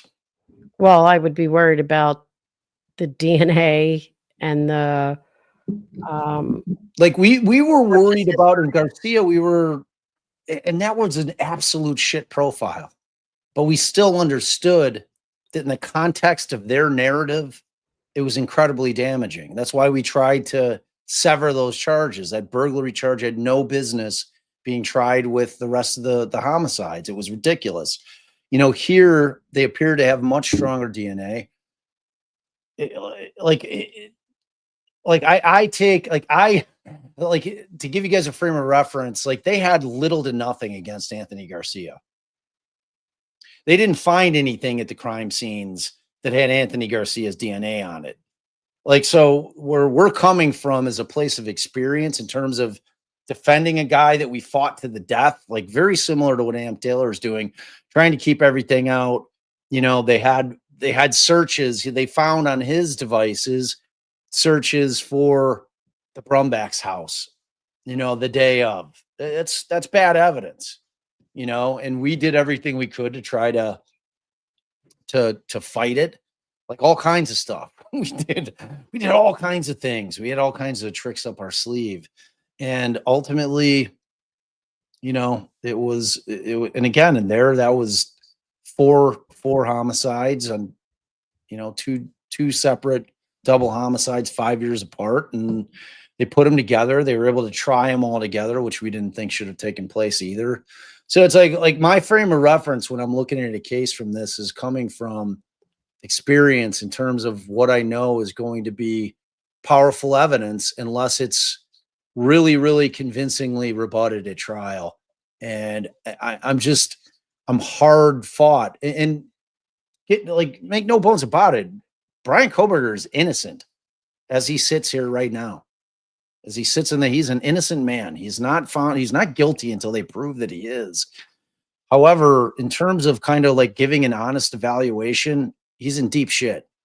That's my honest evaluation. They've got to really be able to challenge this stuff in a better way than I see you guys challenging it in chat. I'll tell you that, because that stuff's not going to fly. All right, not so with the jury, not with 12 people sitting in that box.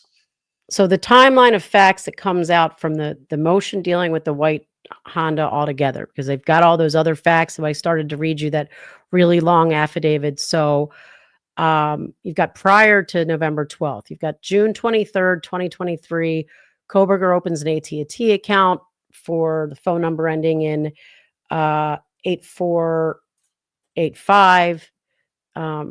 On August 21st, he's detained by Latah County Sheriff during a traffic stop in Moscow, driving that white Hyundai 2015 Hyundai Elantra. He gives that phone number ending in 8485. On October 14th, 2022, he's detained by Washington State University during a traffic stop, again driving the 2015 Hyundai Elantra. In fall of 2022, he applies for an internship with the Pullman Police Department, submitting an essay about assisting rural law enforcement with technological data analysis. And between June 22nd and November 12th of 2022, the 8458 phone utilizes cellular resources near 1122 King Road on at least 12 occasions, mostly in late evening or early morning hours. At least that's what they're claiming, the state's claiming in their affidavit. Then on November 12th, from 9 p.m. to 1:45 into November 13, Ethan and Xana are seen by roommate BF at the Sigma Chi house, which is on the University of Idaho campus, and BF estimates they returned to 1122 around 1:45. Again, you've got between 10 p.m. and 1:30 a.m. into November 13th, Kaylee and Madison are on video at the Corner Club bar. And in the evening, BF and DM, the surviving roommates, are at 1122 King Road, and they don't detail their specific activities at that point.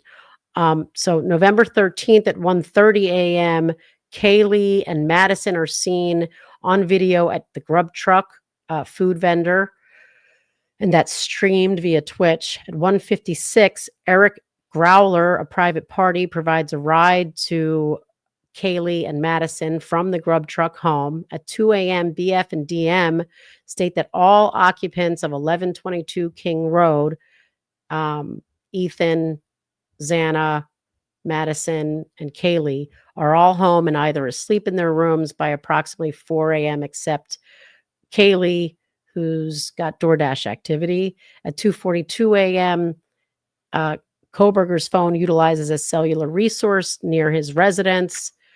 At 2:44 a.m., a white sedan consistent with his vehicle is observed on WSU surveillance camera traveling north on Southeast Nevada Street.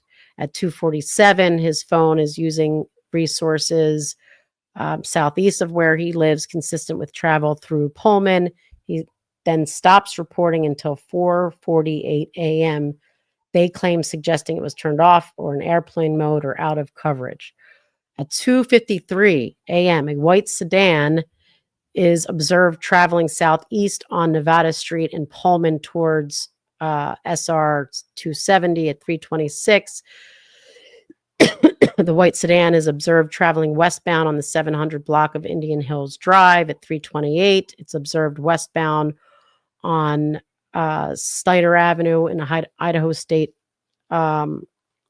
State Highway 97 without a front license plate visible.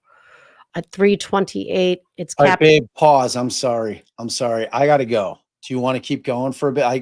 Scarlett's got practice in 15 minutes. I have to go. So you want to continue on for a hot minute? I can finish this, the timeline that comes out of these two motions. Yeah, I mean, keep going. Give the people the love. Hey, Lana, if you're still here, let's go. Next week, I'm going to set it up. Lana's going to come on from Truth and Transparency. She's going to show me how shit of a case the state has here. So that'll be a great live. Lana knows her shit. Like, she digs. So if anybody out there is going to do it, it's going to be Lana. So I'll hit you up, girl, if you're still in chat. Babe, I got to go. I love you. I love you guys. Don't be mad at me. Don't be mad at me because I think you might be guilty. All right, bye. All right, let me just check my text messages.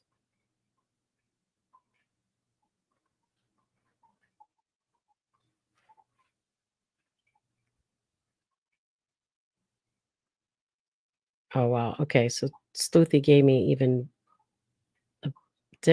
a more in-depth breakdown that we'll have to use on a different live. So this one I'm just gonna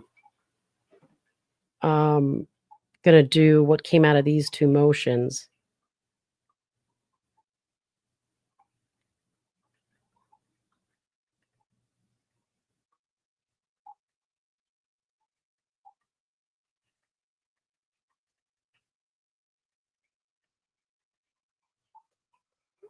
Okay.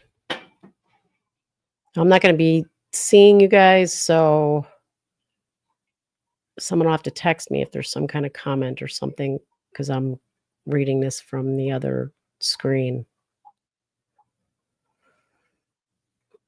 All right, so at 2:44, a white sedan consistent with the suspect vehicles observed traveling north on Nevada Street.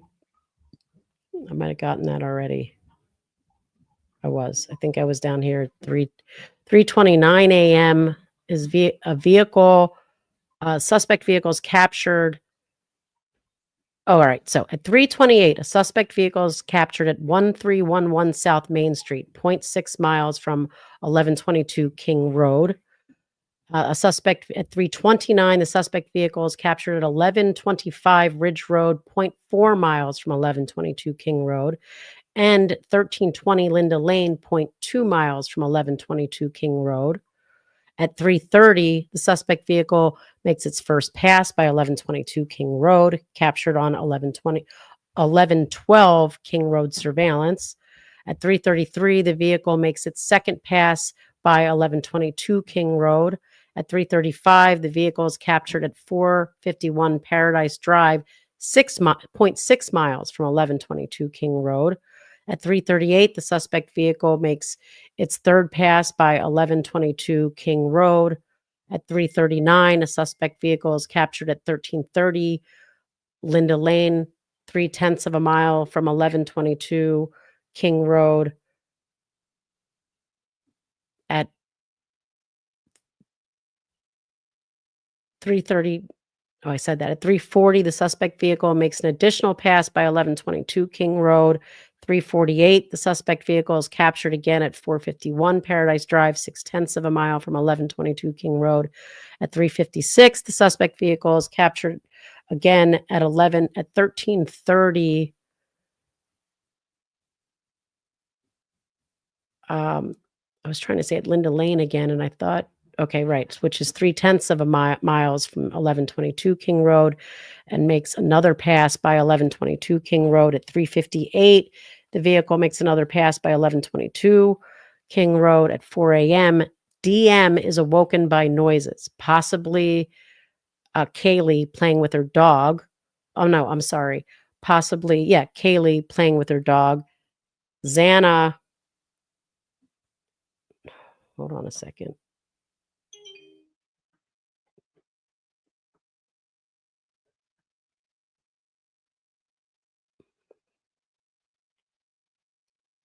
Okay, sorry.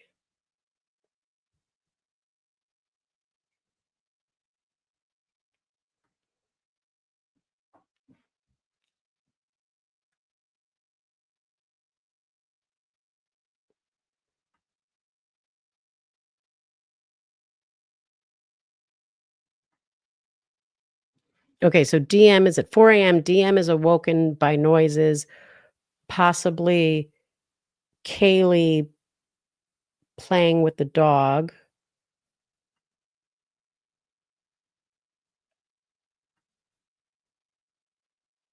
With Xana receives a DoorDash order at 1122 King Road. At 4:01, the vehicle is captured 1125 Ridge Road, which is really like 3.7 miles from 1122. The state tries to say it's 0.3 miles, but it's closer to 0.4 miles. And that's the clearest view for the FBI identification at the 1125 Ridge Road, which again, that's when if he's driving if that vehicle was driving 25 miles an hour with no stops, it would get there in a minute. And if it drove with no stops and it took 3 minutes, as the state's saying, they'd have to be going 6 to 8 miles an hour. So at 4:04 a.m., the vehicle enters the crime scene area, captured at 1112 King Road surveillance, stopping and turning around in front of 500 Queen Road, unsuccessfully attempting to park or turn. At 4:05 and 4:07, the vehicle's captured at 1330 Linda Lane, 0.3 of a mile from 1122. At 4:12, Xana's phone shows activity on TikTok, so she's awake. Between 4 a.m. and 4:25, DM's statements, phone records, and 1112 King audio. You can hear DM hears Kaylee say there's someone here, and that's possibly Xana from the phone activity.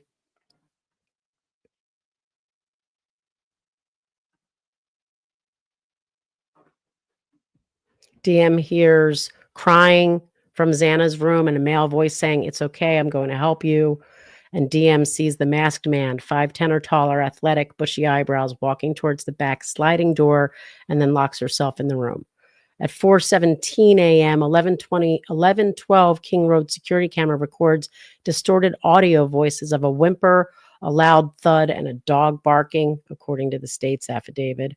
At 4:20, suspect vehicle 1 departs the crime scene at a high speed, and it's captured at 1112 King Road surveillance heading southward on Walenta Drive. At 4:48, the phone resumes reporting to the network, utilizing resources near Idaho State Highway 95. Between 4:50 a.m. and 4:26, the phone travels south on Highway 95 and then west to Uniontown and then north to Pullman. At 5:25 a.m., a white sedan consistent with suspect vehicle 1 is observed on 5 cameras in Pullman and on the WSU campus, starting at 1300 Johnson Road. At 5:27, the white sedan is captured traveling northbound on Stadium Way. At 5:30, the phone utilizes resources consistent with returning to Kohberger's residence in Pullman. At 9 a.m., the phone leaves his residence traveling to Moscow. Between 9:12 and 9:21, the phone is utilizing cellular resources covering, at least according to the state, 1122 King Road.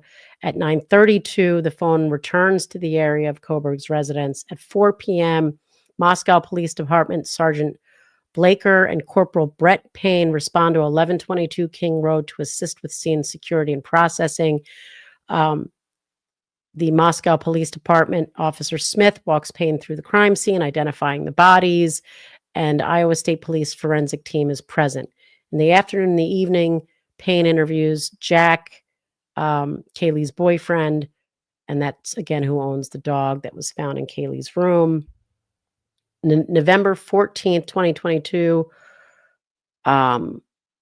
I don't know. This says that I've got that the time was unspecified, that the phone, Kohberger's phone, connects to a cell tower providing service in Moscow.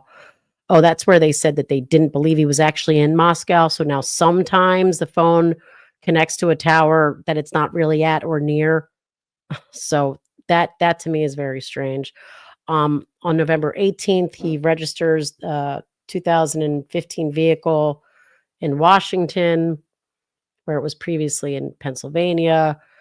For the FBI, laboratory receives 5 MP4 and 2 WMV videos depicting the questioned vehicle for analysis, and they start their investigation.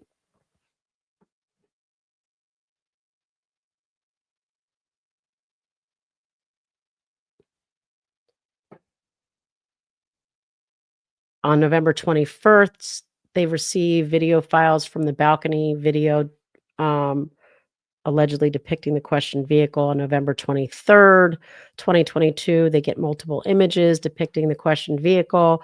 At 3:58 p.m., FBI Special Agent Jacobson emails the one who did the analysis with these attachment of screenshots and MP4s from 11:25 at 3:29 and 4:01, describing the 4:01 footage as a, quote, great one for vehicle identification. And then Emil, the investigator who did the class characteristics of the car, he initially identifies the vehicle as being between 211 and 213 Hyundai Elantra. They put out the on November 25th, they put out a lookout for the white Hyundai Elantra. On November 26th, they expand the vehicle range to 2011 to 2016, and they say it's after reviewing the rear bumper reflector and fog lights. On November 29th at 2022 at 12:28 a.m., a YSU police officer, Daniel Tiengo, queries white Elantra is registered at WSU, identifying Kohberger's 2015 Hyundai Elantra. At 12:58, WSU officer Curtis Whitman locates the same vehicle at the same address, confirming it's registered to Kohberger. So again, before that, they had expanded the range to 2011 to 2016. And then you'll see after that, they limit it to be closer to the time of Kohberger's vehicle. December 7th, the FBI receives more audio files allegedly depicting the vehicle. December 13th, Kohberger's Elantra is captured by a license plate reader in Loman, Colorado. On December 15th, they get the autopsy report by the Spokane medical examiner that Ethan and Xana's deaths were due to sharp force injuries. And again, Kohberger's Elantra is queried by law enforcement in Hancock County, Indiana. On December 16th at 2:26 p.m., surveillance video in Albrightsville, Pennsylvania shows Kohberger's Elantra with a white male occupant, consistent with Kohberger. December 20th, the FBI receives more audio files and a Word document depicting the questioned vehicle, and he narrows the identification to 2014 to 2016.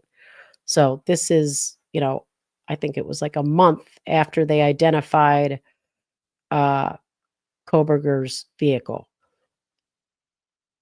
as being a Hyundai Elantra on the school campus. December 23, Payne applies for and receives a search warrant for Kohberger's phone, prospective location data, and pen registry trap and trace. AT&T provides those records and ownerships and records of his movement. Payne consults the FBI CAST special agent to analyze the phone cell information. On March 8th, the agent who created the characteristic vehicle, identified the vehicle, forwards the examination results to Lewiston Resident Agency with the DVD and the vehicle model charts.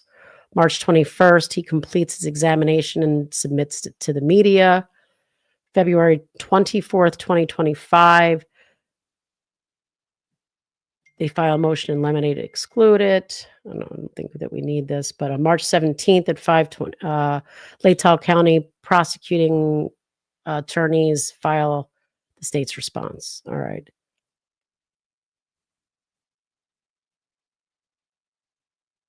And that's basically the whole timeline that we get from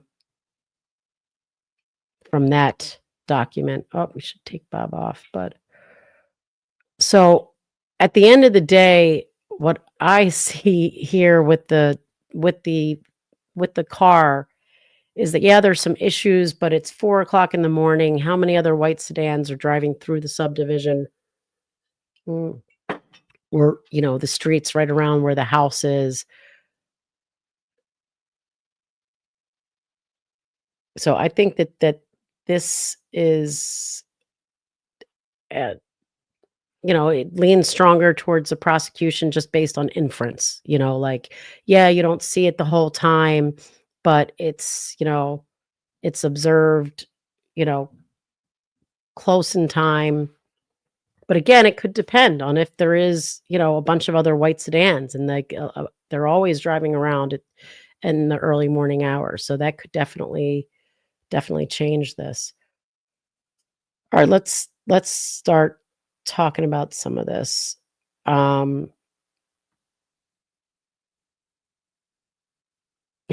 Cool lady, thanks for your generosity. Her feet barely seldom touch the floor. Sinead, thanks for your generosity. Asking people to hit that like button. I always love that. So I was planning on going over next all the self-authentication of records to talk about what they're likely trying to establish with all of that. I think basically my analysis at the end of the day is that they're trying to establish that Kohberger was in the same area as these victims at certain times, that he's buying things in the same general vicinity that they're buying things, but we are going to have to go over all of that on another live. However, it looks like a lot of those records are geared towards one of those. All right, I'm looking, you guys are asking to go over one of the defense filings. The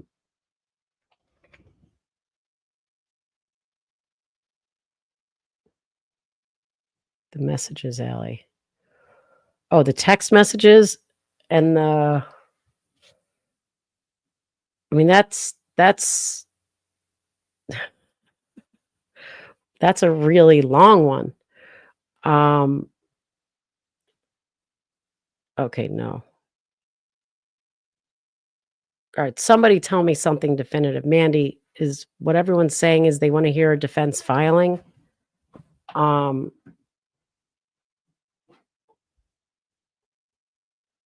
don't know what.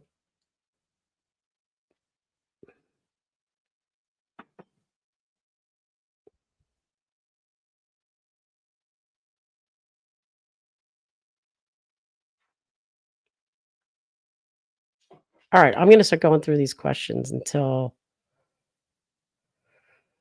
Yes, the text message and phone activity are extremely odd. I did think that we went over that on another live where we did talk about all of that. I remember, reading that the defense's response to the text messages.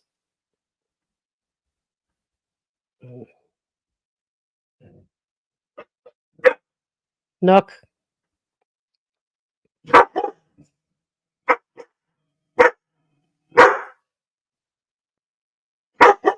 Oh, Lord.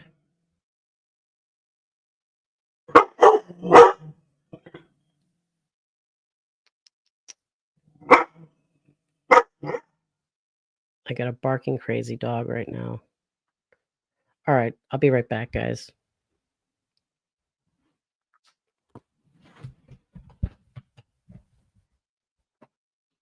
What am I going to do with you?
like to tell you I'm happy to be here, but why start with an untruth?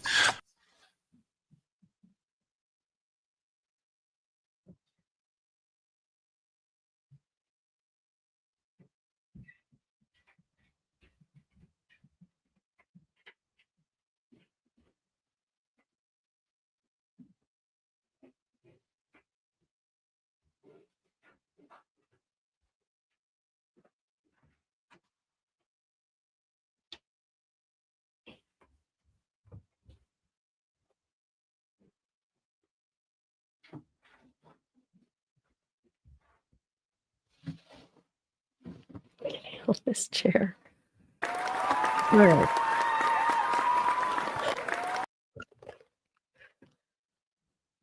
All right. Well, I guess what I'm going to do is go through some of these questions, and then if...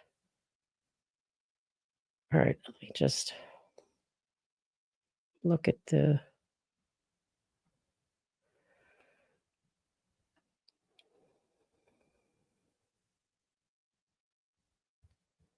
the defense's response to this real quick.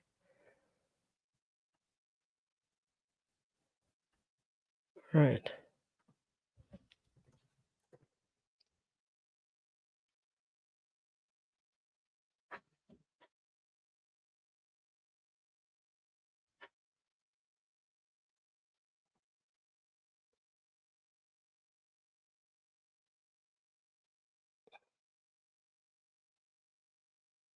I mean, I could read the defense's response to this. Is that the consensus of what you guys want?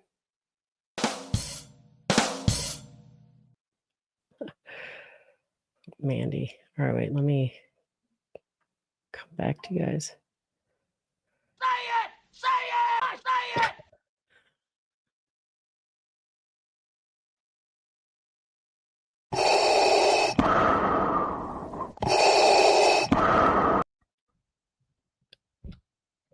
All right, so I'm still unclear with all that huffing and puffing and breathing. If that's what the hell you guys want me to do, is that what we're saying?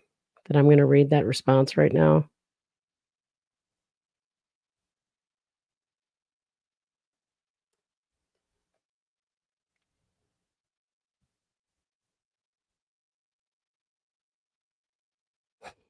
All right. Sound good?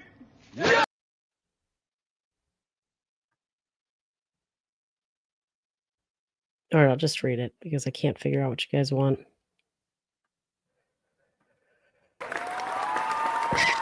Except by, I guess, that clapping. That's supposed to... Oh, yeah. All right.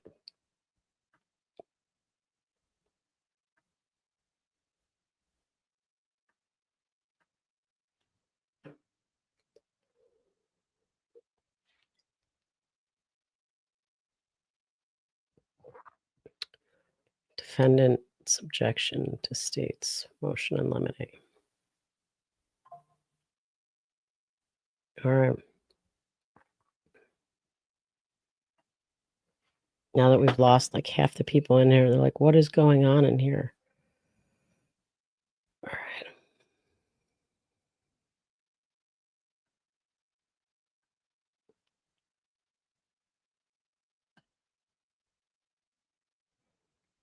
All right. So the defendants objects to the state's motion in limine to admit text messages as requested in the motion. Mr. Kohberger's objection is grounded on his constitutional right to a fair trial. The state is seeking a broad scope of cell phone records for two stated purposes. One is to establish a timeline, and the other is for the truth of the statements contained in the record. The span of time the state seeks to encompass is about 10-hour time frame. The state indicates the initial text is the beginning of the time frame at 2:10 a.m. and that text is not offered for the truth of the matter. Similarly, at the end of the time frame is a text from the University of Iowa at 1:04 p.m. The state grounds its request in the rules of evidence and previous decisions by Judge. Law of the case. The state relies on Judge's conclusion that Kohberger's challenge to the grand jury indictment. Okay, sorry. The state relies on Judge's conclusion in Kohberger's challenge to the grand jury indictment. However, that decision does not bind the court. The law of the case doctrine applies, quote, where an appellate court pronounces a principle of law necessary to the decision. And they're citing some Idaho Supreme Court. When considering whether or not text messaging is either an excited utterance or a present sense impression, this court will have the benefit of additional information that was unavailable previously. Even if the court determined Judge's decision was the law of the case in this case, the court has discretion to hear and decide issues presented before the court. The trial court's, quote, discretion to change its own pretrial rulings, especially evidentiary rulings.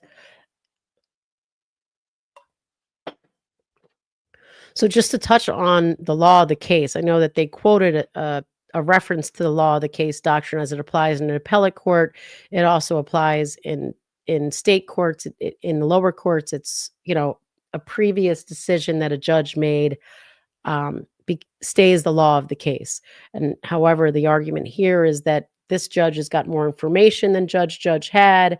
So the law of the case doctrine shouldn't apply, and he should make an independent assessment. The state seeks admission of certain texts for the truth of the matter asserted as exceptions to the hearsay rule. And they talk first about the excited utterance exception.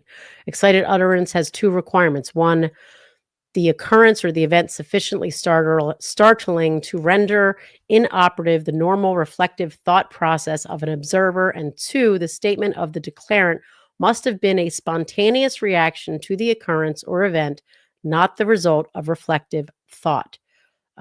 Citing to Idaho state cases and to McCormick on evidence.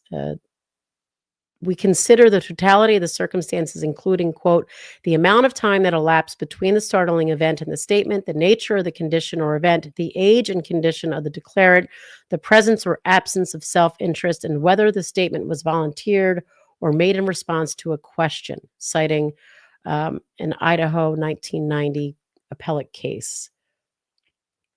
Also, The Federal Practice and Procedures by Michael Graham. They also rely on present sense impression. Although the rule does not expressly state factors of trustworthiness and necessity play a larger role in the trial court's decision whether to admit a declarant's expression of his state of mind or whether to exclude it under Idaho Rule of Evidence 403 as being more prejudicial, as well as in the decision whether to admit or exclude the context of additional statements accompanying that expression. See McCormick on Evidence, 2006 edition. Both exception requires the statement to be contemporaneous with an event and be spontaneous without time for reflection. In this case, the rule of completeness is critical, both to analyze the claim of an excited utterance and to understand the context of what is occurring. Mr. Kohberger has maintained his innocence. Thus, the time frame the state alleges is much at issue. The rule of completeness is about fairness in proceedings. This rule recognizes that context is key to understanding evidence. Idaho has captured the common law rule of completeness in Idaho Rule of Evidence 106. If a party introduces all or part of a writing or recorded statement, an adverse party may require the introduction at that time of any other part or any other writing or recorded statement that in fairness ought to be considered at the same time. The state is seeking a select portion of phone records to come in at trial under exceptions to the rule against hearsay. First, the court must be aware of the excluded portions of the phone records. And second, Mr. Kohberger asserts the full record must be made available. Quote, when one party has made use of a portion of a document such that misunderstanding or distortion can be averted only through presentation of another portion, The material required for completeness is ipso facto, that is, in and of itself, relevant and therefore admissible under Rules 401 and 402. Citing a United States Supreme Court case from 1988 and rules and Weinstein's evidence from 1986. Mr. Kohberger herein provides a more complete but not exhaustive view of DM and BF's communication and interactions with social media during the hours established by the state. Objection to the state's motion to eliminate text exhibit 1 and 2, phone records for the activity during the state's timeline. So November 13th, 2022 at 2:10:29, and that's AM, DM texts the Uber driver inquiring if he was driving. At 2:13, the Uber driver texts DM confirming he was driving. At 2:53, MM calls BF. At 3:51, DM creates a new contact in her phone. And maybe I should just give for anybody out there who does not know who everybody is, let me just give a quick breakdown of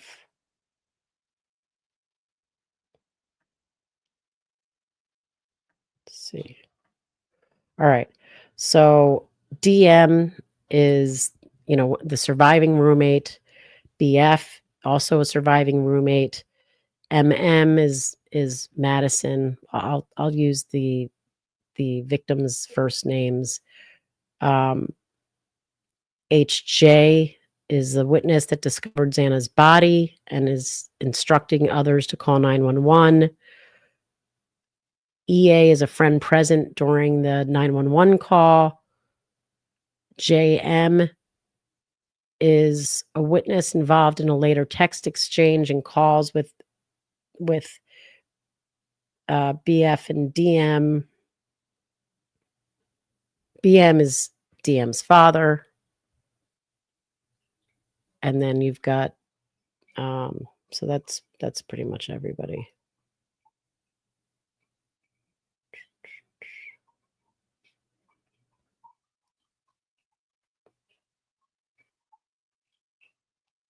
Okay. At 3:51:03, DM creates a new contact in her phone. Doesn't say who it is. At 4:19:07, BF calls DM. At 4:20, DM calls XK. At 4:20, DM calls KG. At 4:20, and that's at 4:20:20. At 4:20:28, DM calls BF for 41 seconds. At 4:21, BF calls XK. At 4:21:50, DM calls MM.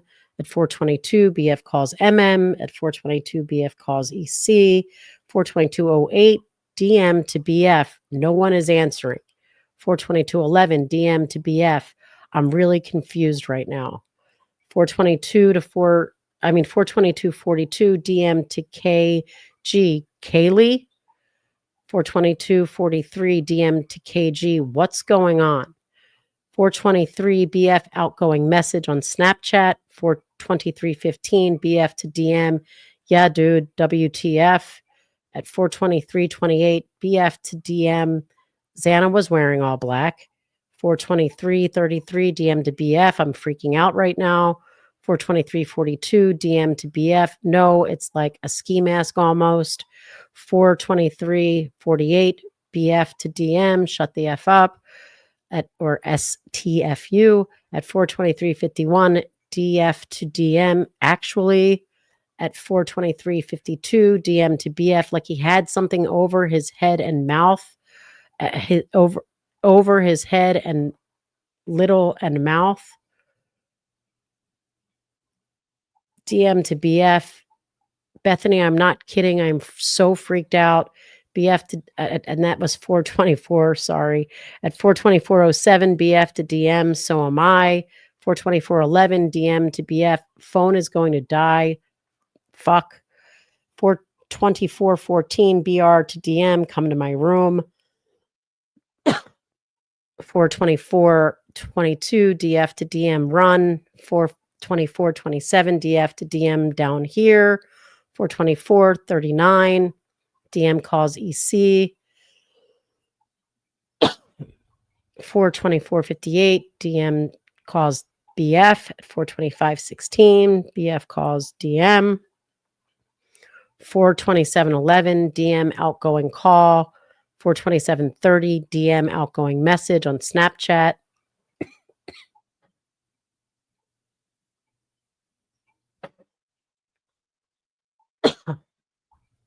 At 427:40 DM outgoing message on Snapchat. 427:47 DM calls KG. 428:40 428:44 DM calls XK. 429 BF calls MM. 430 BF calls MM. 430 BF calls KG. 431 BF calls KG.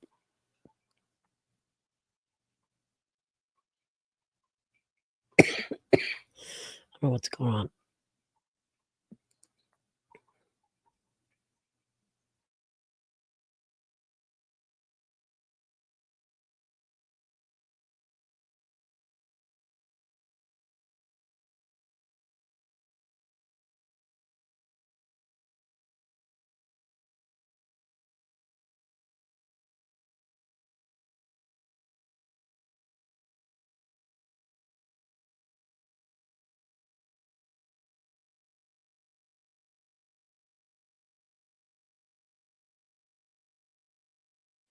Oh man, I'm dying over here.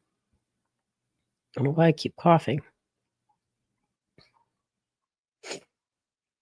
All right.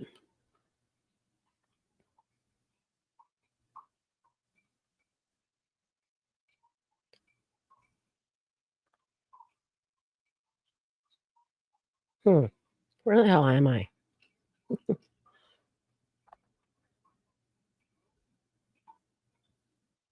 As far as scrolling on this.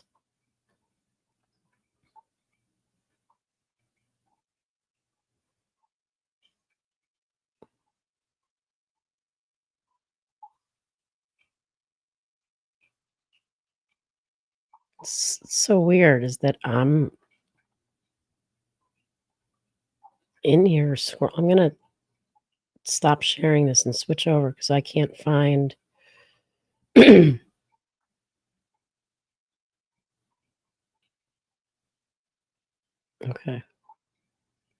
All right. 431 BF calls KG. 432:57 DM calls KG. 434 BF accesses Snapchat. 437 BF accesses Instagram. 7:30 BF calls her dad. 8 o'clock BF calls her dad. 8 o'clock BF calls another number. 8:01 BF calls home. 8:02 BF calls mom. 8:09 dad calls BF. 8:05:43 to 10 o'clock and 45 seconds DM is on Instagram. 8:41 to 8:42 BF takes photos. 9:04:36 mom texts BF. 10 and 56 seconds to 10:01:40 DM messages incoming and outgoing on Snapchat. Between 10:01 and 10:03 DMs on Instagram. 10:03 to 10:04 DMs on Indeed. 10:04 to 10:23 DM messages incoming and outgoing on Snap. 10:23:23 DM text MM. 10:24 to 10:25 DMs on Instagram. 10:30 to 10:45 DMs getting incoming and outgoing messages on Snap. At 11:21 JM text BF. At 10:56 to 11:29 DMs on Instagram and messages on Snapchat. 11:29 DM text KG. 11:29:41 to 11:32:45 DMs on Instagram and messaging on Snapchat. 11:35:36 DMs on Yik Yak. 11:36:07 DMs on TikTok. 11:37 to 36 DM messages on Snapchat. 11:39 to 09 to 11:40 to 14 DM and dad text. At 11:49 BF calls JM. 11:50 to 11:55 JM text DM. 11:44:06 to 11:50:38 DMs on Instagram. 11:50 to 58, DMs calls EA. 11:51:01, JM texts DM. 11:51:07, BF texts JM. 11:51:33, JM texts BF. Right back, 36 seconds, JM texts BF. At 40 seconds, BF texts JM. At 47 seconds, JM texts BF. Then we got 2 minutes later at 11:53:52, BF texts JM. A second later, BF texts JM. 2 seconds later, BF texts JM. Then 11:54:57 to 11:55, JM texts BF 3 texts. 11:54:39 to 11:57, DMs on Instagram. And 11:56, BF calls 911. The state has selected text messaging and excited utterances and present sense impression. Oh, I'm sorry. The state has selected text messages as excited utterances and present sense impression. The totality of the circumstances defeat the state's request. BF and DM texted each other a handful of times, and then they were in the same bedroom. They were together with the ability to talk to each other. They were not asleep for 8 hours. The messages the state seeks admission of as exceptions to hearsay began with a call and a message about being confused. After texting each other and unsuccessfully speaking with any of their roommates, the pair were together. The state is looking at the messages with the benefit of hindsight. The analysis has to be done in the moment the utterances were made, text messages in this case. DM first claims confusion. Then, after communicating with BF, claims fear to leave her room. Despite her stated fear of leaving her room, she does so and joins BF downstairs. To get to BF's bedroom, DM passed the front door of the residence. BF was steps from the front door. Neither of them left the house. Neither of them called friends, family, or law enforcement for help. Instead, both have substantial amount of activity beginning in earnest less than 4 hours after DM made her way to BF's room. BF and DM communicate with friends and parents, and DM is on social media. The second grouping of messages the state claim fit within the exception of the hearsay rule are those from DM to her roommates beginning at 10:23 a.m., 6 hours later. The state claims DM woke up and realized her roommates had not responded to her earlier texts. The state is wrong. DM was awake. She was messaging on Snapchat. She was on Instagram, and she texted with her dad. And this is not an exhaustive list of activity on her phone.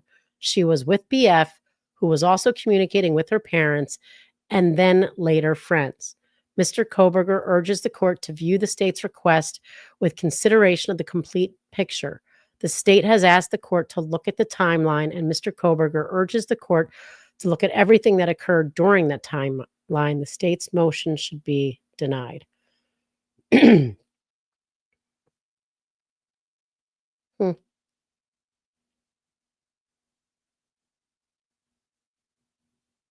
So, I mean, some of this time frame, you've got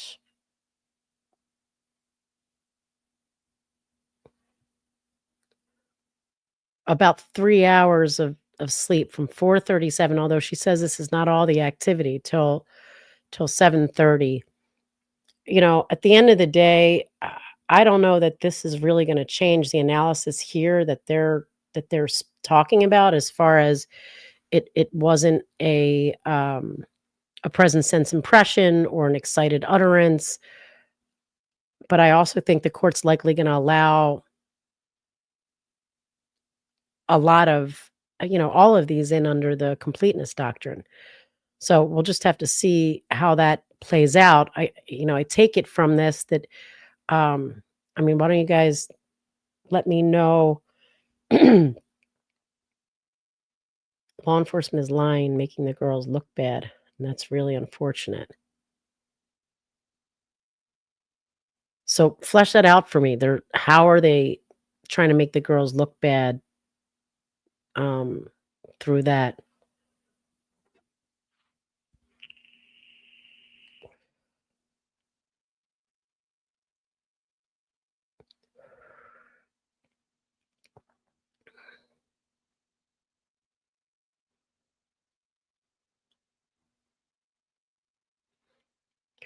So, I mean, what the state's trying to prove with the timeline is like when things happened. Mandy's asking if we want to hear a joke. I don't know if that is a joke, but this is getting painful. Bob had to bounce. Ha ha. Bounce on the exercise chair. So, Lana, Truth and Transparency, thanks for your generosity. Thank you, panel mods and chatters. Have you ever heard of a serve camera being a self authenticating? No, I don't think that a camera is self authenticating. A camera always has to be authenticated by someone that, you know, who's got the time stamp that it's valid, all of that. But I don't know. I'd have to look into this more, and maybe you guys have answered her in the chat. DSM member for a month. Thank you for your generosity. Lynette, thank you for your generosity. And DSN again, thank you for your generosity. Lana continues, Bob, 12/6/22 is the date they stop the search warrant to look for that replacement knife. My question is, why wouldn't you go all the way to 12/29? I don't know. Maybe what you're implying is that they kind of knew something before they even got the warrant, and that's why they stopped looking at 12/6. I don't know. Raised some good questions there. Aaron Miller, thanks for your generosity. His DNA and his only was found on the sheath. No other profiles, no transfer DNA. Just explain that if he is innocent. On top of everything else, you have to use common sense at some point. Hey, you know, I agree. But the question is, I mean, the no other person indicates that it wasn't like me transferring, you know, a third person transferring his DNA. But it sounds like what the defense is arguing is that like that DNA could have gotten transferred by cells or whatever the case may be weeks before. Which to me still puts it in his possession, vicinity, you know, and it's still very, very damning. So I find it damning personally. All right. Daniel Gorbia became a YouTube member. If Bob were here, he'd give you a family hug. Sarah, thanks for your generosity.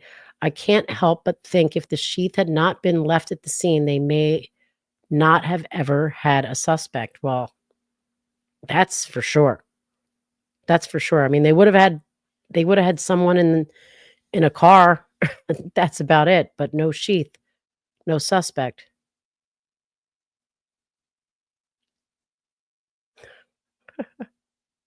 Why can't you hear a pterodactyl go pee? Because the P is silent. All right, so thanks all of you for your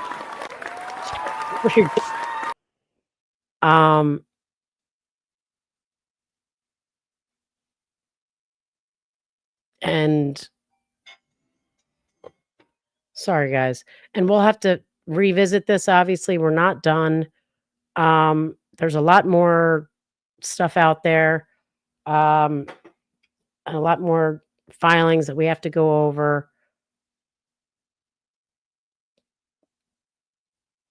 And you know, we'll have to see where the court comes down on this. I think that there's arguments on both sides on most of these motions that, you know, but when you're looking at them from an evidentiary standpoint, factually, they do tend to, you know, to implicate Kohberger, but we won't, you know, in my opinion, you know, but obviously that's not the end of it. It's just words on paper at this point. So we'll have to see what, you know, what happens.